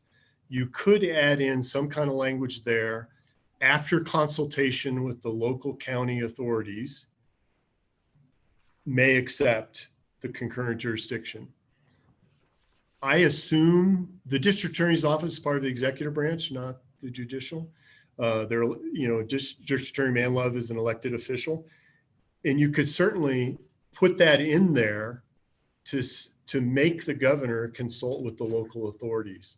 The grant of jurisdiction is from sovereign, as we say in the law, to sovereign. So it's federal government to the state. So really the governor or this body, the legislature, has to make the decision. But certainly I anticipate that the governor would be talking to the local authorities, such as District Attorney Manlove, before they would ever do that. But you could make it explicit in the bill, as I suggested, on that lines 5 and 6 on page 2. Representative Brown. Thank you, Mr. Chairman. Colonel Smith, DA Manlove made kind of an interesting comment, and as you just were talking there, you kind of touched on it as well. I guess I'm struggling with the authority of the governor of adding in additional jurisdictional authority to the DA. And this might be an LSO attorney question, not necessarily a Colonel Smith question. Do we have that authority to grant that from this body to tell the governor that he can start overriding and giving new jurisdictional authority by his hands, or is that our duty? I mean, Ted, can you give me some background on that? Mr. Chairman, Representative Brown, this was part of our discussion with the Attorney General's office in their criminal section in particular. The fact of the matter is F.E. Warren is situated within the boundaries of Laramie County. It is within Laramie County's jurisdiction landmass wise, but by statute, the jurisdiction was carved out and given back to the federal government in 1893. So if you were to grant or retrocede, is the legal term as Lieutenant Colonel Kidd used, the concurrent jurisdiction back, it would fall in District Attorney Manlove's jurisdictional sphere because it's within Laramie County. If the installation covered 2 counties, it would be a little more problematic. So in talking with the Attorney General's office, they didn't see any legal implements or objections or problems with this ceding of jurisdiction back to the state, because the property we're talking about is exclusively within Laramie County. The bill would create a framework for the governor to accept that jurisdiction, and it would fall to DA Manlove's office as the prosecutorial authority for Laramie County. So it changes her jurisdiction. It certainly could change her workload, not disagreeing with her at all. But it doesn't really change the jurisdictional boundaries of her office. It just removes an exclusion that's in our statute for F.E. Warren. Does that make sense? It does. Ted, on our side, does that make sense to the LSO side of things? And then I guess as a follow-up, I'll let you answer that, Ted, and then I have a follow-up if I could, Mr. Chairman. Mr. Hewitt. Thank you, Mr. Chairman and Representative Brown. And Colonel Smith's explanation of that makes perfect sense to me. In statute, you have this carve out of exclusive jurisdiction on this certain federal land.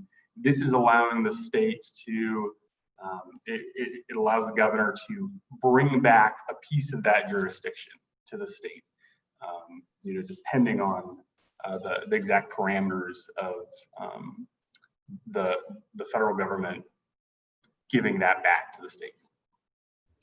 Thank you, Mr. Chairman. Follow up to Colonel Smith on this then.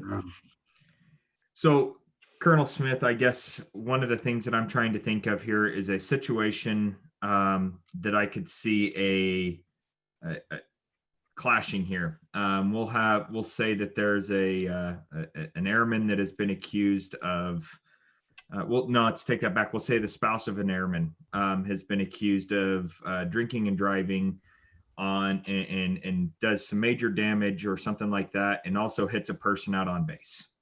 And we've carved it out, and it's not the storage facility, as you say. We're just coming in right there, kind of by the BX or something. And DA Manlove says, "Hey, I want to take this," but the JAG out there says, "No, I want to take this." At what point does this cross-jurisdictional authority become almost an argument as to who takes the case? If there's this argument of somebody really wants to be prosecuted on this, and the DA really wants to see the heavy hammer come down on this, somebody was injured or something like that, but military says, "No, this is ours. We're taking care of this. This happened on our property. We're dealing with that." Where does this end? Colonel Smith or? Mr. Chairman, I'll take a stab at it first, but I'll defer to Lieutenant Colonel Kidd too. It's a great fact scenario, and really it is the positive for the state authority for DA Manlove's office. There have been in the past, and we anticipate there would be in the future, cases where the local authority has a great interest in prosecuting that occur on FE Warren, like the fact pattern that Representative Brown just presented. What would happen per this bill doesn't get into that detail. We anticipate that FE Warren and the District Attorney's Office would create a memorandum of understanding between those two entities to resolve those things. For example, and that memo doesn't exist yet, but an example of that would be that, sorry, I touched the screen and I messed it up. An example of that would be the MOU might say, if there is a victim of a crime that is a Laramie County resident, the primary jurisdiction would fall to the district attorney unless she waives jurisdiction. You might say if the victim of the crime was a military member, the primary jurisdiction would fall to FE Warren. There are a variety of ways to do this. It's not extraordinary. All over the country, there are MOUs between the federal military authority and the local authority. As District Attorney Manlove said, already with military members that can be prosecuted either by the military or the local authority, they already deal with this regularly. They talk about it, they come to some conclusion. So there is already that relationship. In an MOU would clarify if the two sides can't agree that they would have a process to figure out who has priority.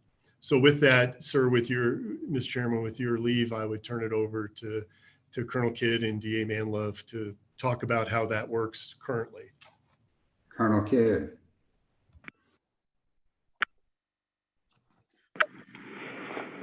Thank you, Mr. Chairman. Colonel Smith did a great job of explaining, I think, how we would envision this working as well. We have concurrent jurisdiction, if you will, over every military member assigned FE Warren here, regardless of where they commit a crime, whether it's in Laramie County or Larimer County in Colorado. We have personal jurisdiction over the individual. So they may be involved in a DUI in Laramie County, and Laramie County has jurisdiction over that DUI. So do we have jurisdiction over that for military members. So we were able to work out that arrangement as to who's going to take that case and prosecute that case on a regular basis. And I really appreciate the relationship we have with the District Attorney's Office here in Laramie County. It's not this good at every Air Force base across the country. I can tell you that. There's not this kind of relationship at bases I've been at before as well. So we really appreciate the relationship we have there, and we would want to keep that relationship and come up with an MOU or some other kind of agreement that makes it clear. Say for a scenario like that, say you've got a DUI where someone who is not associated with the base at all hits a civilian on freedom Elementary's grounds or on the grounds just outside the gates. The same situation. We would think that the district attorney would have a strong interest in wanting to prosecute that case, but currently they don't have the option. What this statute would provide us was it would provide the option, and we could work out the details as to how that would how that jurisdiction would be shared based on where the level of interest is in the DA's office across the federal enclave and where the federal interest is across the federal enclave. Because as Colonel Smith said, could be very different based on the victim, based on the type of crime, and obviously we would want to come to an agreement that makes sense for both parties. Can I interrupt here for Co-Chairman Eklund? Would you take the chair for a second? Yes, sir, I will.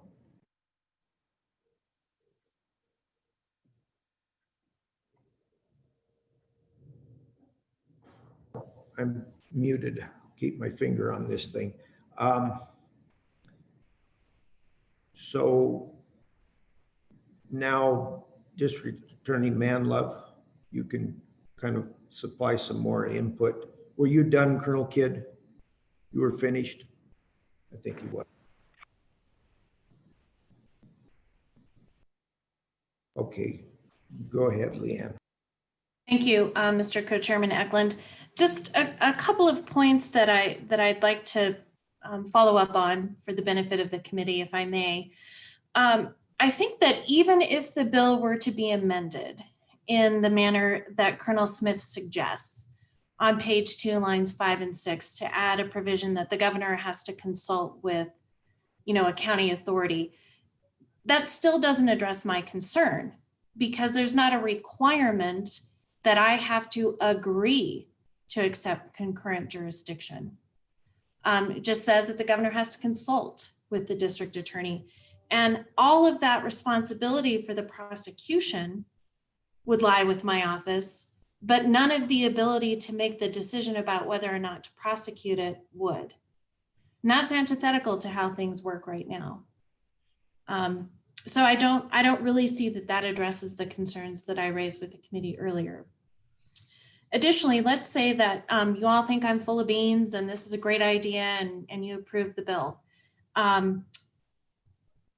I want to point out that I have absolutely no authority over federal law enforcement officers. I don't have any authority over the Cheyenne Police Department or Wyoming Highway Patrol troopers or any of those folks either. What I do have is a working relationship with them. We all live in the same community. I have great contacts with people on patrol and their bosses and the chain of command. I don't have that with federal folks. I don't even have access to get on base. The police department and the sheriff's office, they've all given me, their super secret badges so I can go into their buildings and meet with them, and I do. But I'm just pointing out that there is a very good reason for the sharp distinction between state and federal prosecution that we currently, I say, enjoy. I like being very clear. I like having boundaries. I think it's very helpful that I know if it's an airman who committed misconduct on base, even if it's the victim is a civilian, that is a federal government matter. And I think that while the idea of an MOU sounds good, this is just creating the opportunity for a lot of additional confusion. And the last point I want to make is that I think we're all good stewards of the responsibilities that have been entrusted to us. This legislative body, me, my attorneys, all of the people with the Air Guard and at F.E. Warren. And so I don't think that there are any issues or concerns that this bill addresses that exist. I think we work spectacularly well, we work collaboratively, and I'm not a big fan of legislation that doesn't need to be. And I think this falls into that category. I don't need any more cases. And the federal government is supremely resourced to handle the crimes that happen on its property or that are committed by its members. Thank you. Co-Chairman Eklund, I have it back now. It's Senator Hutchings. Thank you, Mr. Chairman. Glad you're back. I want to thank Lieutenant Colonel Kidd and DA Manlove for coming and explaining and making it even more clear to me that this bill is not needed. I like the fact that she says they're having no problem. The federal jurisdiction is theirs. The state and local jurisdiction is theirs. Article 10 or Amendment 10 in our Constitution makes that clear. One thing I'd like to state, and maybe Lieutenant Colonel Kidd can verify this, anybody going on to a military base sees the plaques on the base that tell us you are now entering into a military installation, and basically under those codes and rules and regulations, we know that if we go on the base, we're actually entering into another sphere. And under your jurisdiction, you have total control basically of what I do on the base. So if I go into the shop and steal, you're not going to call the DA Manlove and say, do you want to prosecute Senator Hutchings? You're going to deal with that on your own, because everybody knows when I enter that installation, that is your jurisdiction, that is your house. And DA Manlove, I'm sure she doesn't want to come into your house and tell you what to do. Is that correct? Colonel Kidd?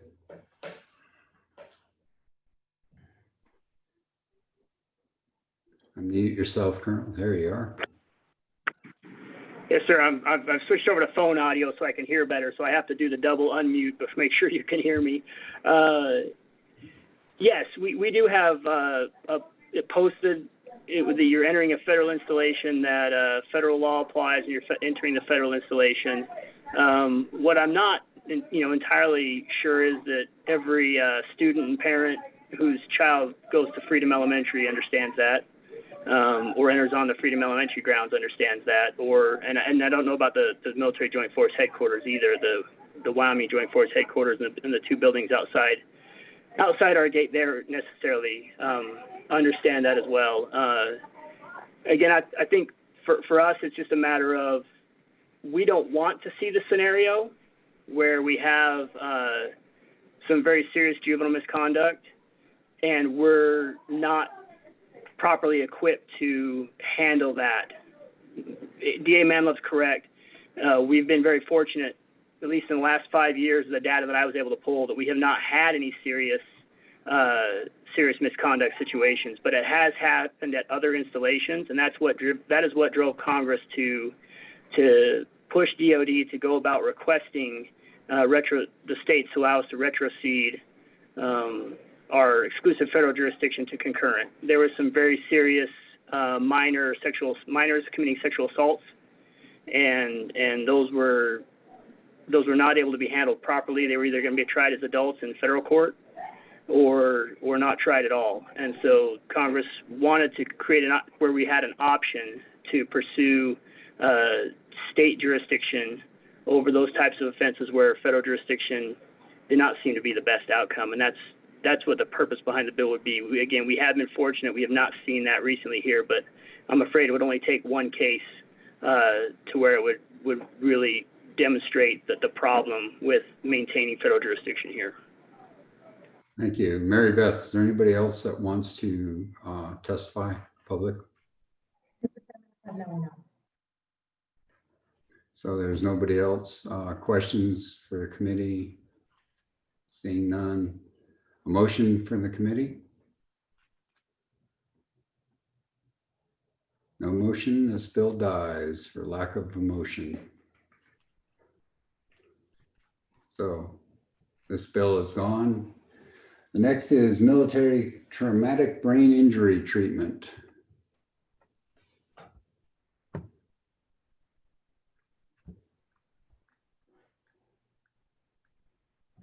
Thank you, Mr. Chairman, and we'll get our slide up on this. As the committee will no doubt recall, this was introduced, the topic was introduced in the interim, and we discussed it a little bit in May. The committee asked LSO to draft the resolution.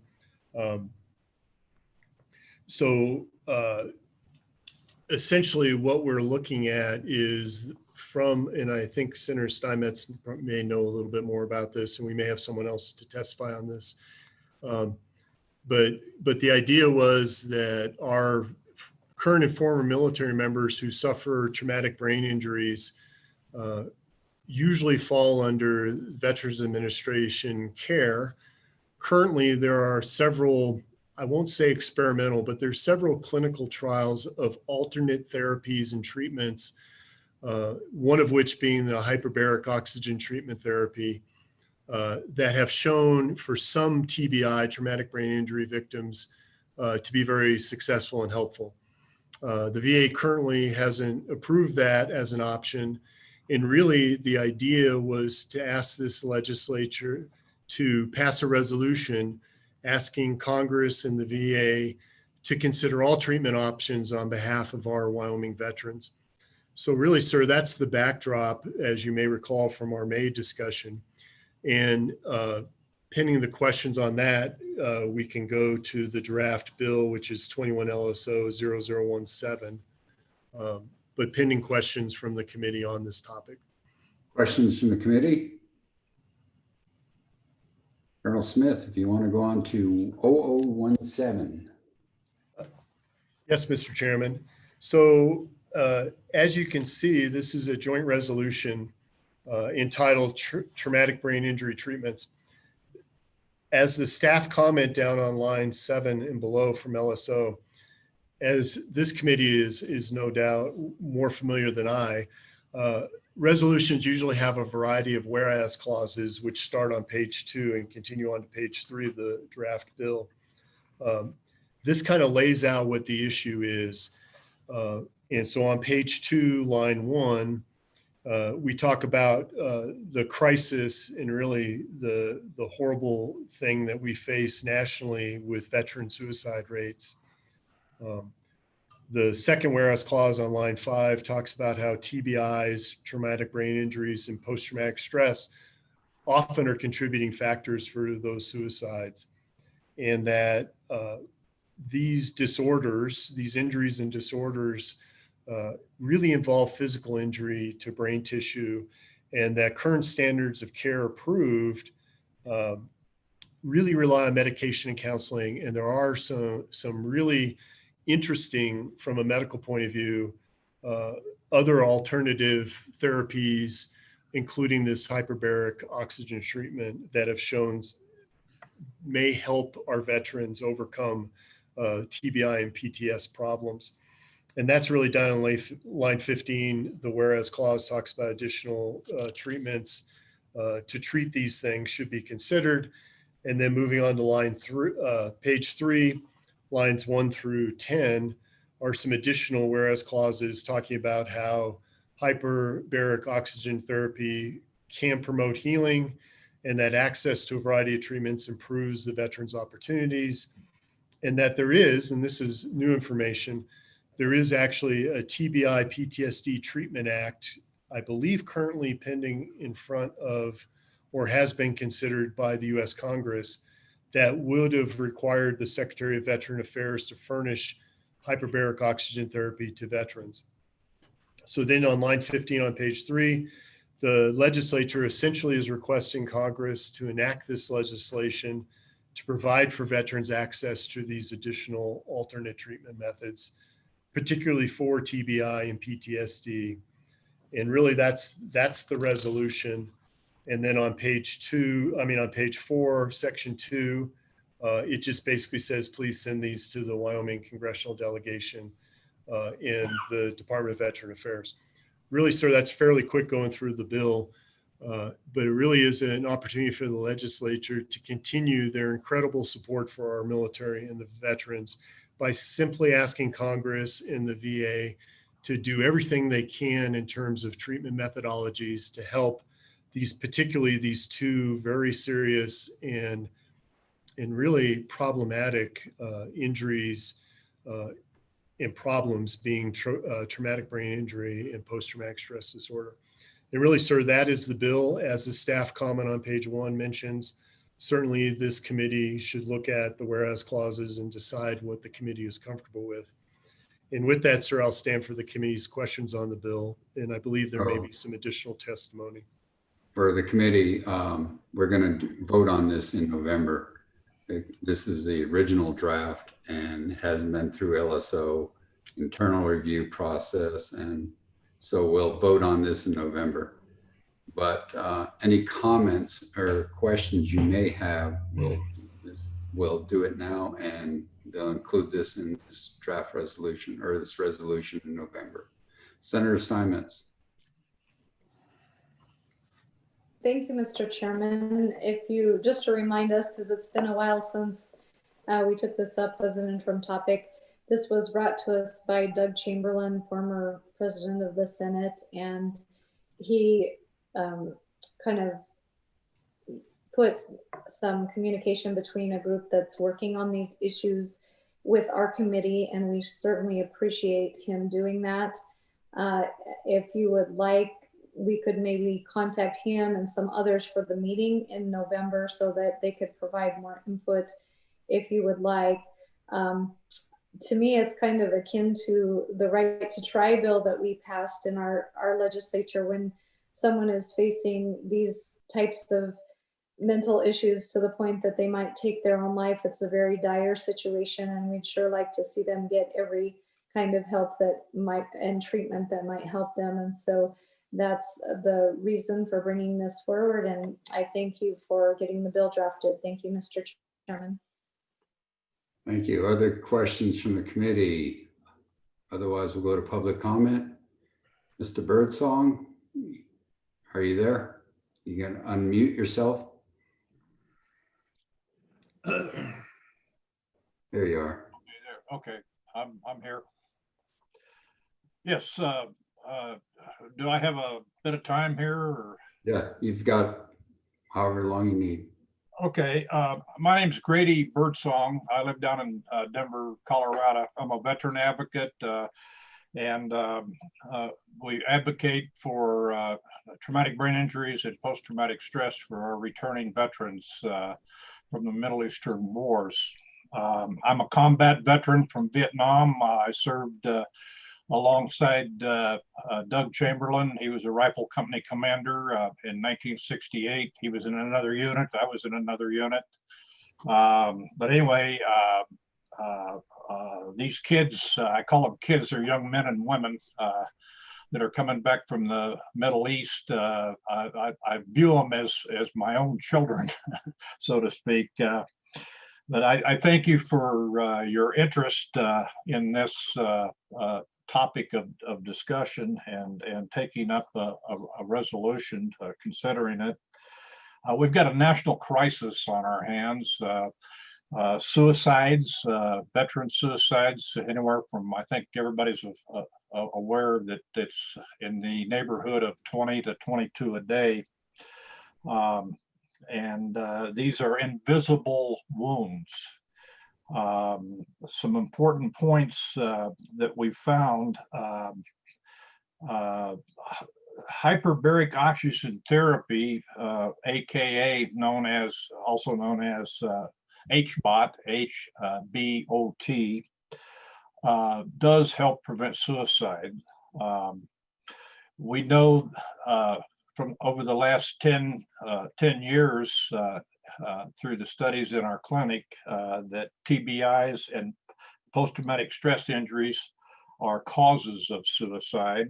The symptoms of the injuries, including suicide impulse, are often mitigated and eliminated by this HBOT therapy and counseling. That's the reason we've become so successful with our clinic here in Louisville, Colorado, is that we couple not only the physical healing with the hyperbaric oxygen chamber, but we couple it with counseling. So the the chamber heals the injury, the technology heals the injury, the physical injury, and then we've got a counselor standing by to deal with the psychological aspects of this. Myself and Colonel Bob Fisher, actually he set the compass course on this veteran advocacy. I teamed up with him. He and I wrote an award-winning book just released here in 2018, The Miracle Workers of South Boulder Road. South Boulder Road is the place where the clinic has been established. We've got a track record of about roughly 400 to 450 young men and women who have gone through our clinic, and with about a 95% success ratio. The reason we call it the miracle workers is the people that have put this clinic together. Dr. Julie Stapleton, she's the medical director there, and Sergeant Major Pepe Ramirez, retired from the Marine Corps, pursuing his PhD in this sort of counseling, have put together probably the most successful program in America, United States, because we do deal with both aspects of the healing process, the physical with the HBOT chamber and the counseling. And we've not yet had any suicide attempts. So we've also associated ourselves with an organization called Treat Now. It's a national organization. It was started by Marty Hoffman, former Secretary of the Army. He used to come out, and he passed away. He used to come out and help us a lot with our clinic when we first started it going. He and Dr. Robert Beckman, runs this organization now. We started a grassroots effort around the United States to approach the state legislatures to get them to become aware of this HBOT therapy. So far, we've gotten 7 states to pass legislation: Oklahoma, Texas, Indiana, Kentucky, Arizona, Florida, North Carolina. I've got it proposed here in Colorado. It's kind of on hold right now, but we're going to recontinue here when this COVID-19 subsides. North Dakota, there's an ongoing effort right now, and in Virginia. And of course, Doug Chamberlain has brought it to you all there in Wyoming. The mirror of this, I heard the Colonel refer to this a little bit ago at his presentation. The mirror to this is there's 2 bills in Congress right now. House Resolution 4370, which was introduced by Representative Andy Biggs, and he has 14 or 15 co-sponsors. It's in subcommittee. It's in the Health Subcommittee right now. And there's another bill in the Senate, Senate Bill 2504, which was introduced by Senator Hoeben in North Dakota. And it's in the introductory stage. It was introduced last year, and both of them mirror what we're trying to do here is get everybody aware of hyperbaric oxygen therapy and its success. And I'll read this to you. It's to amend, both of these bills are to amend Title 38 United States Code to direct the Secretary of Veterans Affairs to furnish hyperbaric oxygen therapy to veterans with traumatic brain injury or post-traumatic stress disorder. Myself and Colonel Fisher have been down to see Andy Biggs in Arizona. He's fully behind us in our grassroots effort. And what we're asking for in the states is a resolution to make people aware of this and get the education going on this. This therapy does work. I've seen it with my own eyes. With that, we're asking for a resolution. No money's involved. And I rest my case. Thank you very much, Mr. Birdsong. Questions from the committee? I do have one question, Mr. Birdsong. It has to do with, I don't know if you have this bill in front of you. Page 2. line No, I 5. don't, but Well, what it says is on line 5, it says, whereas traumatic brain injuries and post-traumatic stress disorder are causes of suicide. We agree that there could be a cause of suicide, but can we say that whereas traumatic brain injury and post-traumatic stress disorder can be the causes of suicide? we can say- be, yes. I would think that, yeah. Okay. Yeah. Yeah, so we'll make LSO a note of that. Nothing's a given in life. Yeah, exactly. So we'll say that as a suggestion, LSO. Any other? Yes, Representative O'Haron. Yeah, thank you, Mr. Chair. How many HBOTs exist and how much do they cost? Can we get one in Sheridan? That's all I have. What do you mean by how many exist? They're in all the hospitals. They're used to treat the bends, altitude sickness, open wounds. There's about 7 different maladies that the FDA has approved for the hyperbaric oxygen chambers to do their thing. But Dr. Harch invented this process, this therapy. He's from Louisiana State University. And I'll make this short. The magic thing about the hyperbaric oxygen therapy with respect to traumatic brain injuries is they take the patient into a chamber down to the level of the equivalent of 17 feet below sea level, that particular pressure. I forget what it's, ASA or something like that. I'd have to look in the book. And for 1 hour, for 40 dives, we call them dives, 40 hours, it takes about a month and a half. They breathe pure oxygen. And what happens in a nutshell, and this is not a medical, I'm not a medical doctor, but the oxygen goes up around the traumatic areas in the brain through the blood and creates new capillaries around the traumatized areas. And that's why it's so successful. But Dr. Harch invented this process. The Israelis are using it on the battlefield now as in their triage units. It works. I saw it with my own eyes. Other questions? Yes, Senator Hutchings. Thank you, Mr. Chairman. Mr. Birdsong, great presentation. I love the whole thought of giving our military the right to try this process.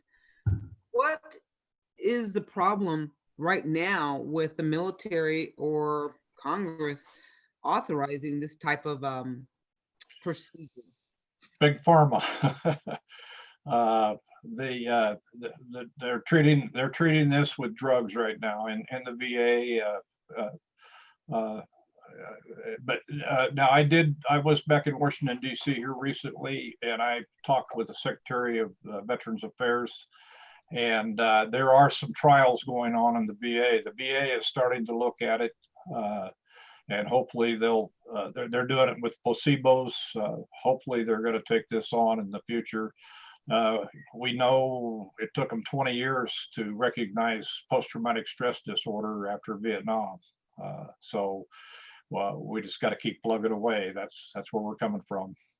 Did that answer the question? Representative Blake. Thank you, Mr. Chairman. Mr. Birdsong, first of all, thank you for your service in Vietnam. Being in Colorado, they have medical and recreational marijuana. Have you done any research? And I'm in favor of this resolution, don't get me wrong, but has CBD or THC been shown to be effective for traumatic brain injury? We've not got into that arena, to tell you the truth. I don't know anything of it. I know that we require that all these young people that come to our clinic, no drugs of any sort, no alcohol, we haven't got into that area. Now, that's not to say that, other organizations are doing that. It's experimentation. I don't know. Thank you. Any other thoughts in the committee? I have one more person that wants to, Danny Sedlak. Is he here? Oh, yeah. That's my Corman buddy. I didn't know you were on here, Denny. Denny, you got anything to add? Well, I just got accepted on, so I kind of don't know where we are. I just heard the last end of your comments. What was the question? The question was about CBD and any alcohol. The people that were, have they researched that as a cure for post-traumatic stress syndrome? To my knowledge, no. I've read articles where they advocate things and would like to do it, but I'm not aware that the last time I researched it, I'm not aware there's published stuff on that. As a retired counselor who worked with a lot of vets with PTSD and TBI and that kind of thing, I'm reluctant to use or advocate for things that might have an addictive quality because it becomes an escape and it affects your system where you don't really have good affect for relating with what's going on within yourself and life. I am aware there on the low dose LSD, there is some research out there happening on that stuff kind of thing, but people are looking for rescue. They're looking for a fix. And the best I can tell in my life experience, we just have to sit in the fire with this thing. We need, like hyperbarics, like several of the other treatment modalities, but we need to be supported in something called community collaboration and connection. And in there, we have a chance to work out to reestablish our basic needs. And primarily the one is a self-agency. We have to have tools to work with affect regulation and executive function. And TBI and PTSD affect those significantly. So I think there's a healthy range of things that help, but it's a participatory community thing that's necessary. It's not a drug rescue thing. So I think we have to be careful with that. Thank you. Any other questions? Any questions for Denny Sedlak? Seeing none. Thank you very much for your time today. I appreciate it. You're very welcome, sir.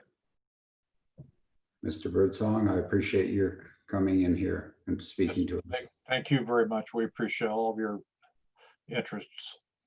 And we're going to allow LSO to review this, and we'll vote on it in November. So with that, can I say one thing? So you certainly can. If anybody wants any information or a book, I can get a book to them about this process. That's all. Okay, thank you. I appreciate your time.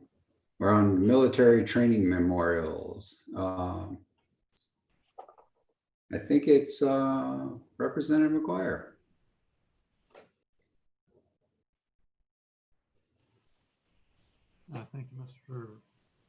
Thank you very much, Mr. Chairman. I bring to you 21 LSO 0113 and ask for your favorable consideration.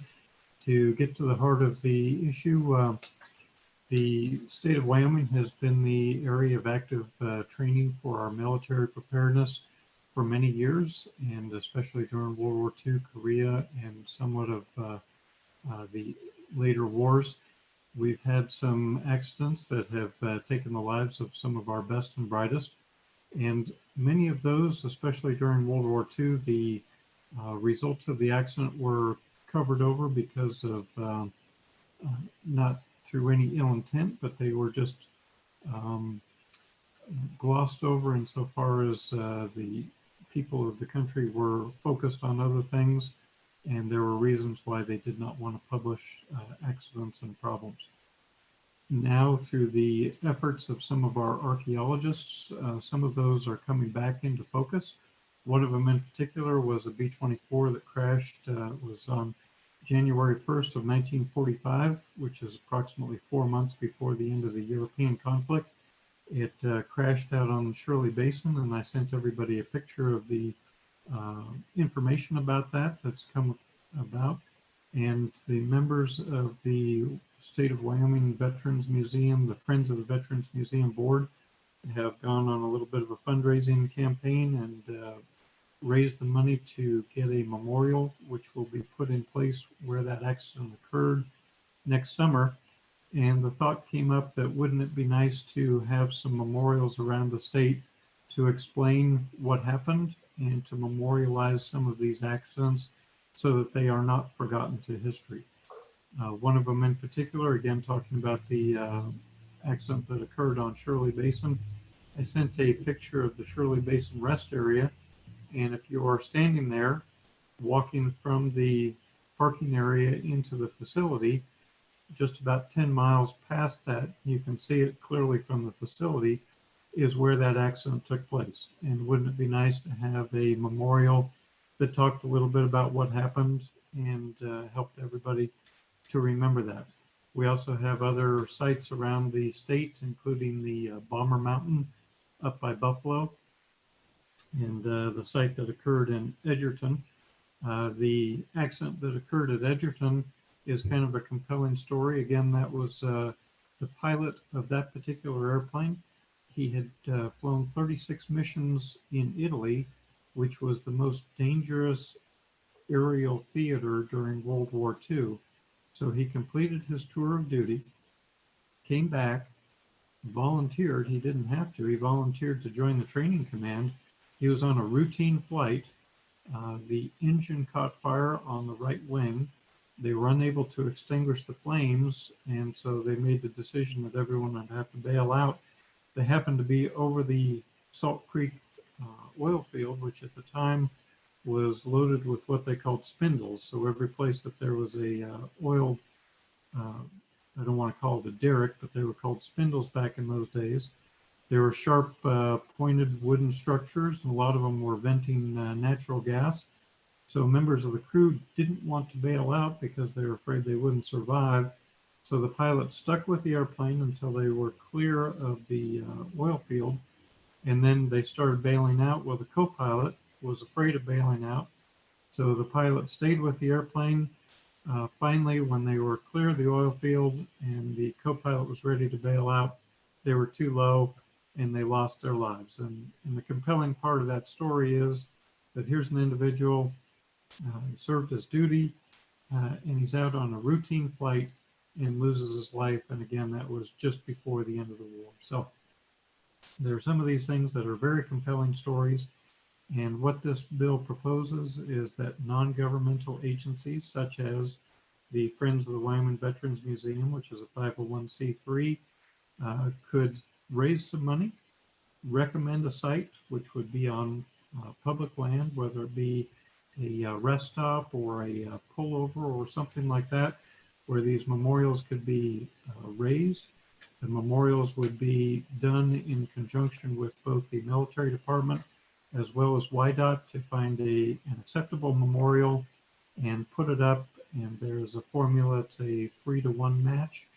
And it would just be, in my opinion, a good way to help move forward and help to preserve the memories of these folks, which they gave their full measure, even though it was in a training environment, and there's always a story behind the accident. So that is the summary of the bill. Thank you. Thank you. Questions from Representative McGuire? I do have one question. It goes to line 12 on page 1. It says, Wyoming during the United States involvement in overseas wars. Would we be, would you consider Afghanistan, Iraq? Would you consider those wars at this moment, overseas wars? Me personally, I would.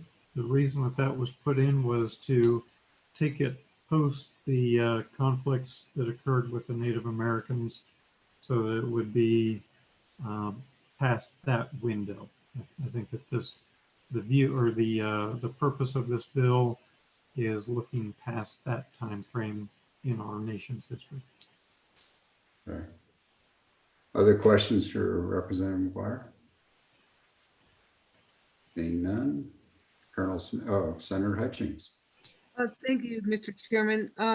Representative McGuire, can you go over section 2 on page 2 and talk about the amount of money you want the state to spend on putting up these memorials, and maybe address having state funds being used versus people like you and your organization that are really supportive of these memorials, raising the funds privately?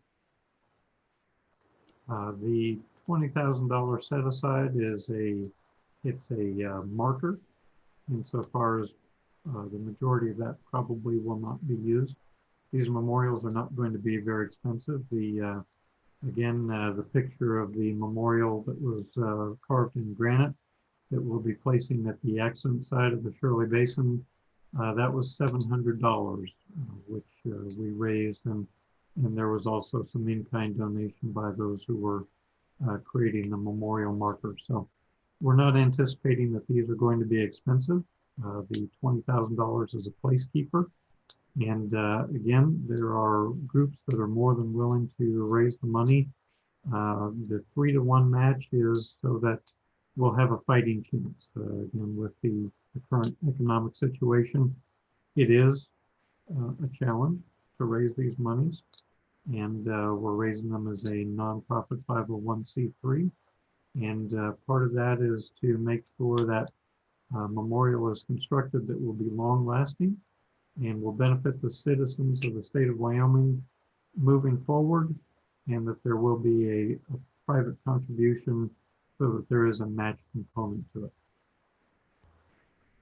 So Representative McGuire, I do have a question. It does say upon match of funds in ratio of $3 of other state funds to not less than $1 in matching funds from a non-state entity. Does that mean you're not going to use state funds at all? That is the way that it was drafted, and I read it to read $3 of state funds to $1 of non-state funds. Sure, $3 other state fund. Yeah, it does say others. Okay, Representative Brown. I'm sorry, I had that wrong. Representative Brown. Chairman, Representative McGuire, so I'm just kind of curious, the session laws that you're outlining here, this is, just to make sure I understand this correctly, this is last year's dedicated funds to the Department of Transportation, is that correct? That is correct. Yeah, Mr. Chairman, with the recent budget cuts that have occurred, do they have $20,000 in their account that they're not planning on reverting? To me, it seems like we just heard yesterday that they are underneath strict scrutiny and trying to find a way to fund roads. And here we are trying to put up placards. So have you talked to the department to find out whether or not they have $20,000 of appropriated funds that they're willing to give up? Or is this just something you're willing to earmark and do to this? Right now, this is proposed as an earmark, and of course, there will be a voluntary component. If there are no funds available, then these groups, for example, the Friends of the Wyoming Veterans Museum, would make a decision as to whether or not to proceed without state funds. In the grand scheme of things, again, I understand the budget cuts that we're making, but when you look at the overall budget for WYDOT and some of these other groups, again, we're looking for a de minimis amount to, again, move the state forward. And there are some things it's like business. You have to invest a little bit in your business to make it continue on and go forward. You can't just cut everything. So Director Reiner, if you'd like to answer that question, I'd appreciate that. This is the whether you have $20,000 sitting around. Mr. Chairman, I'm sorry, I missed that conversation. If you could say again the question, please. So the bill is working draft 0.60113.6. And section 2 does say, subject to constitutional limitations, up to $20,000 of previously appropriated other state funds in and identified by the Transportation Commission as available for expenditures is authorized to be expended by the Department of Transportation, blah, blah, blah.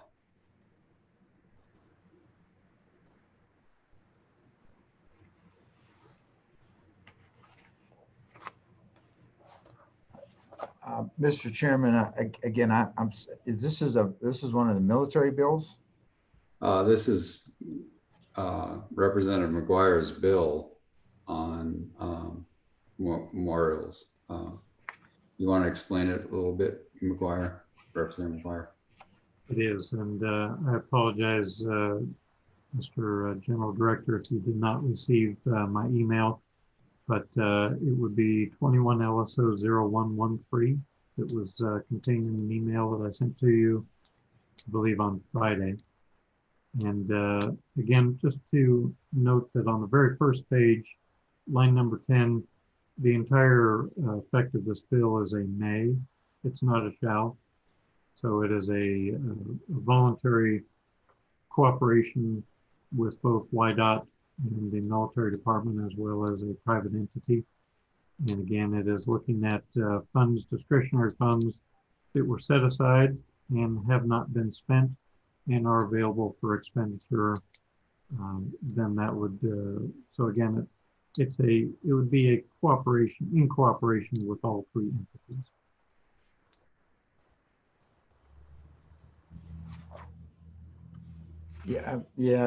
Mr. Chairman and Representative McGuire, I'm sorry, I failed to read that bill in enough detail to be prepared to answer that question. We understand that, Director Reiner. We kind of put this upon you, and so we understand that. Representative Brown does have some comments.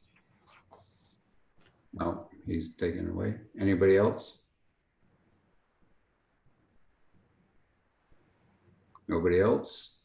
Do we have any other public comment, Mary Beth?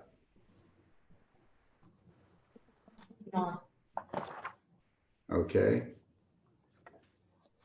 Public comments closed. What would you like to do with this bill? Move the bill. Second. The bill. Second, Representative Blake and Anderson. Moving the bill and seconding. Other comments on the bill, Representative Brown? Thank you, Mr. Chairman. I totally value and totally respect the bringer of this bill and wanting to do this. I will be a no vote on this bill. This is absolutely a want, not a need. And we are in budget fiscal crisis galore right now. I personally cannot vote in good conscience for something that I understand you need to place some money into your areas to make them look good and stuff like that. But this is just not sending the right signal to the people of the state of Wyoming at this point. We have other places where $20,000 could save a person's employment. We have an area where $20,000 could be the difference between a person staying on full-time as opposed to going part-time with the state of Wyoming, or paving a pothole or two on a state road. Putting up new plaques across the state at this time, in my opinion, is simply irresponsible with our funds, and I cannot vote for this. Thank you. Thank you, Representative Brown. Others, Co-Chairman Eklund. Yes, Mr. Chairman. So I think the bill could be amended. That amount of money could be amended out of it. More than likely, if it did get through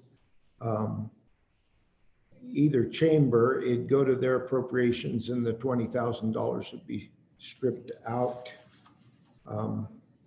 anyhow. So that's kind of how that usually works. I think that the bill could work also from just voluntary funds that people would have. I think you could probably still get this to work. I guess a question, so I should have started out with this one. We'll be shifting this bill from sponsored by Joe McGuire to a committee bill, is that correct? That's correct. Okay, Representative Brown? Okay. Anybody else? We have a motion. Representative Blake? Thank you, Mr. Chairman. Yeah, I'm going to vote in favor of this bill. And I think not just through the Department of Transportation, there could be other monies available, maybe through the State Historical Preservation Office might have some money to do something like this, or but like was previously stated, appropriations will give this a haircut for sure. But I think we need to pass this bill forward. History is something we need to remember and memorialize. So I'm an aye vote. Senator Steinmetz. Thank you, Mr. Chairman. I agree with Representative Brown on this, but I would like to ask a question, and that is, if it ends up being a voluntary program with no state funds, what is to preclude them from doing this now, to come in and donate plaques and to be able to do this without a bill? Is there some reason that they need legislation to be able to do this? Thank you, Mr. Chairman. Representative McGuire. Thank you, Mr. Chairman. Anything that is placed on state property with regard to, and I'll use the example again, the Shirley Rim rest area, would have to be done in an appropriate manner. It would have to be built in a manner that is acceptable to YDOT and done with the cooperation of their engineering, et cetera. So I think that it is important to have some kind of a mechanism, some kind of a avenue where this can be done. And certainly there are people who are willing to contribute. I think it would be good to, again, have some state involvement and to use the term skin in the game for no other, for lack of a better term. But yeah, I think that it's important to have a mechanism where this can be moved forward. So thank you. Representative Obermueller. Well, thank you, Mr. Chairman. Even in a period of time where we're looking at a lot of cuts, we still spend money on what we think is important. And this is one of those things that I think is important. And the state has a vested interest in this history and acknowledging it. So I will be an aye vote. Thank you. Thank you. Other comments, Senator Anderson? Mr. Chairman, I also will be an aye vote. This bill needs to be done because you don't want to have your monuments and your memorials out there that people will forget about. We've got some for Route 66 that go through the Southwest that nobody even knows are there. And it was done by the Route 66 organization that is now defunct. Whereas this would make it official with the state of Wyoming. So we would know that those memorials are not going to be forgotten 50 years from now. So I'm all for this. Thank you. Senator Anderson, thank you. Others, comments? Ready to vote? Question. Representative Brown, question. Mr. Chairman, I you know, if we're already talking about it going through to appropriations and getting a haircut, I'm just going to propose an amendment and make the haircut myself. I'm more inclined to be supportive of this bill. And again, I don't want it to be construed that I don't support memorializing history or anything like that. But what I do have a problem with is spending money on this kind of stuff at this point. So if we're already anticipating the haircut from appropriations, I'll just choose to propose an amendment, and I move that we strike page 2, lines 8 through 20. Does everybody understand that? Yep. Second. Okay, second from Hutchings, Representative Brown. Amendment is to strike 8 through 20 on page 2. Any further comment? Representative Obermueller. Thank you, Mr. Chairman. On and against the amendment, I don't think we should presume to say what appropriations would do with that at this time. Thank you.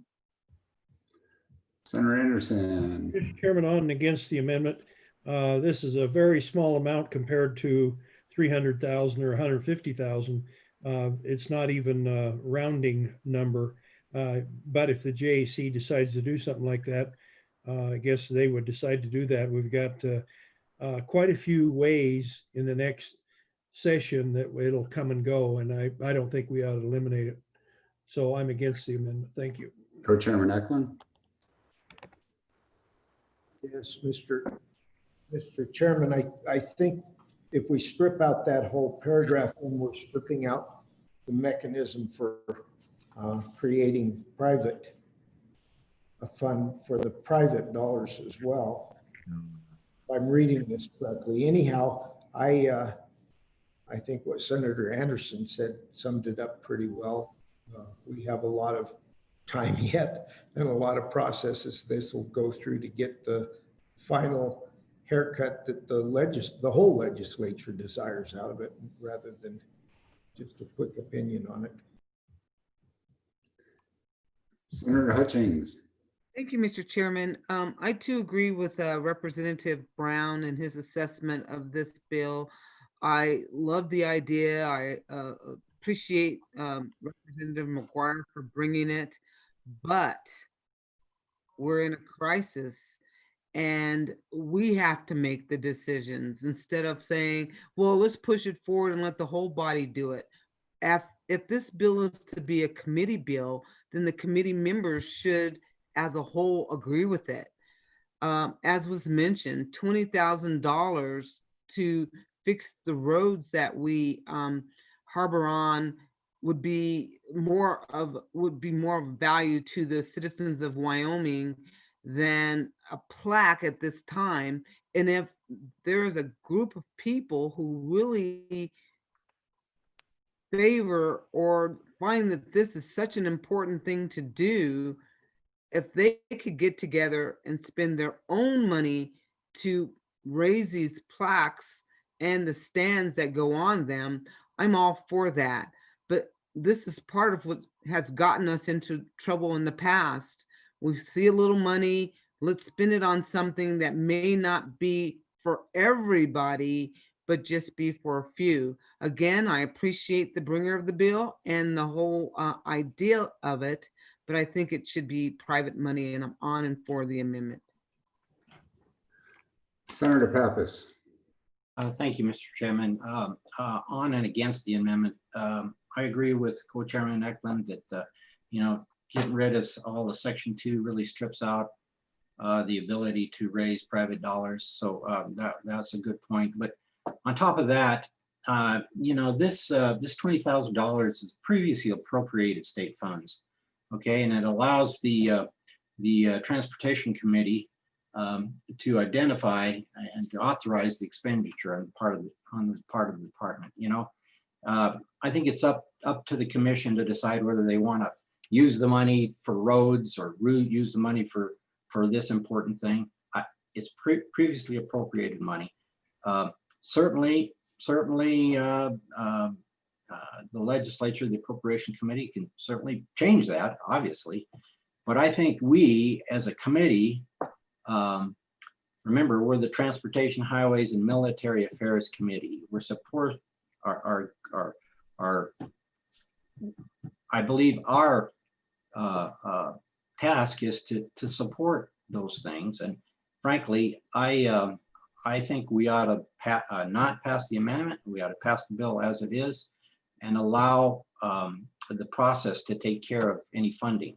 I don't think we ought to decide the importance or not importance of it based on the monetary value. Thank you, Mr. Chairman. Thank you. Other comments? Representative Brown? Thank you, Mr. Chairman. I'll hopefully wrap this up. I will just say that no matter what amount of money is sitting in here, I think it sends the wrong message to the citizens of Wyoming. To counteract or counterpoint what Senator Pappas just said, this committee is not here just for sole purposes of supporting the military and supporting our highways. That's not our job. Our job is to dive into the military and dive into the highways and military affairs. Our job is not to support. If we were here to support, we would have passed the bill that came forward us from the military department and F.E. Warren a few minutes ago about joint jurisdiction. Our job is not to just come here to support. Our job here is to be stewards of the state. And as a steward of the state, I have two constituents that just lost their jobs. They were state employees, and through budget cuts, their jobs were cut. And I cannot in good conscience, I am sorry, but I cannot in good conscience say that for any amount of money that it's okay to let somebody's job be displaced so I can put a plaque up memorializing a crash site across the state. Again, I do not think, and again, with Section 2, this does not preclude the raising of private funds. Everything in this in Section 1 still allows the highway department as well as the adjutant general to design, make, and place signs without a problem. If somebody wants to give and gift a plaque and asks the department to do this, they can still do that. Section 2 is literally nothing but the funding mechanism for this. If they want to go out and raise funds to do this, I'm all supportive of that. Right now, the state does not have the capability of raising additional funds to do plaques in this state. We need to focus on our core principles and our core values, and our core principles and core values right now are under strict scrutiny, and this is the wrong message to send. Thank you, Mr. Chairman. Other comments? Seeing none, are you ready to vote? All those in favor of the amendment on Section 2 to eliminate Section 2, 8 through line 20 on page 2, please say aye, or show of hands. Show of hands, please. 1, 2, 3. I only see 3. All those in favor, or all those opposed to amendment 8 through 20, eliminating. 5, 6, 7, 8, 9. That has failed. Back on the bill. Are you ready to vote? Question. Mary Beth, would you call the roll, please? Mr. Chairman, this is a roll call vote on 21 LSO 113 version 6. Senator Anderson. Aye. Senator Hutchings. No. Senator Pappas. Aye. Senator Steinmetz. No. Representative Blake. Aye. Representative Brown. No. Representative Crank. Aye. Representative McGuire. Aye. Representative Newsom. No. Representative Obermueller. Aye. Representative O'Hearn. Aye. Representative Western. Aye. Co-Chairman Eklund. Aye. Co-Chairman Van Fleetern. Aye. So that bill is passed and we are on lunch. It is now 12:27. We will take lunch till I think it's 1 o'clock. So at 1 o'clock, would everybody please be back?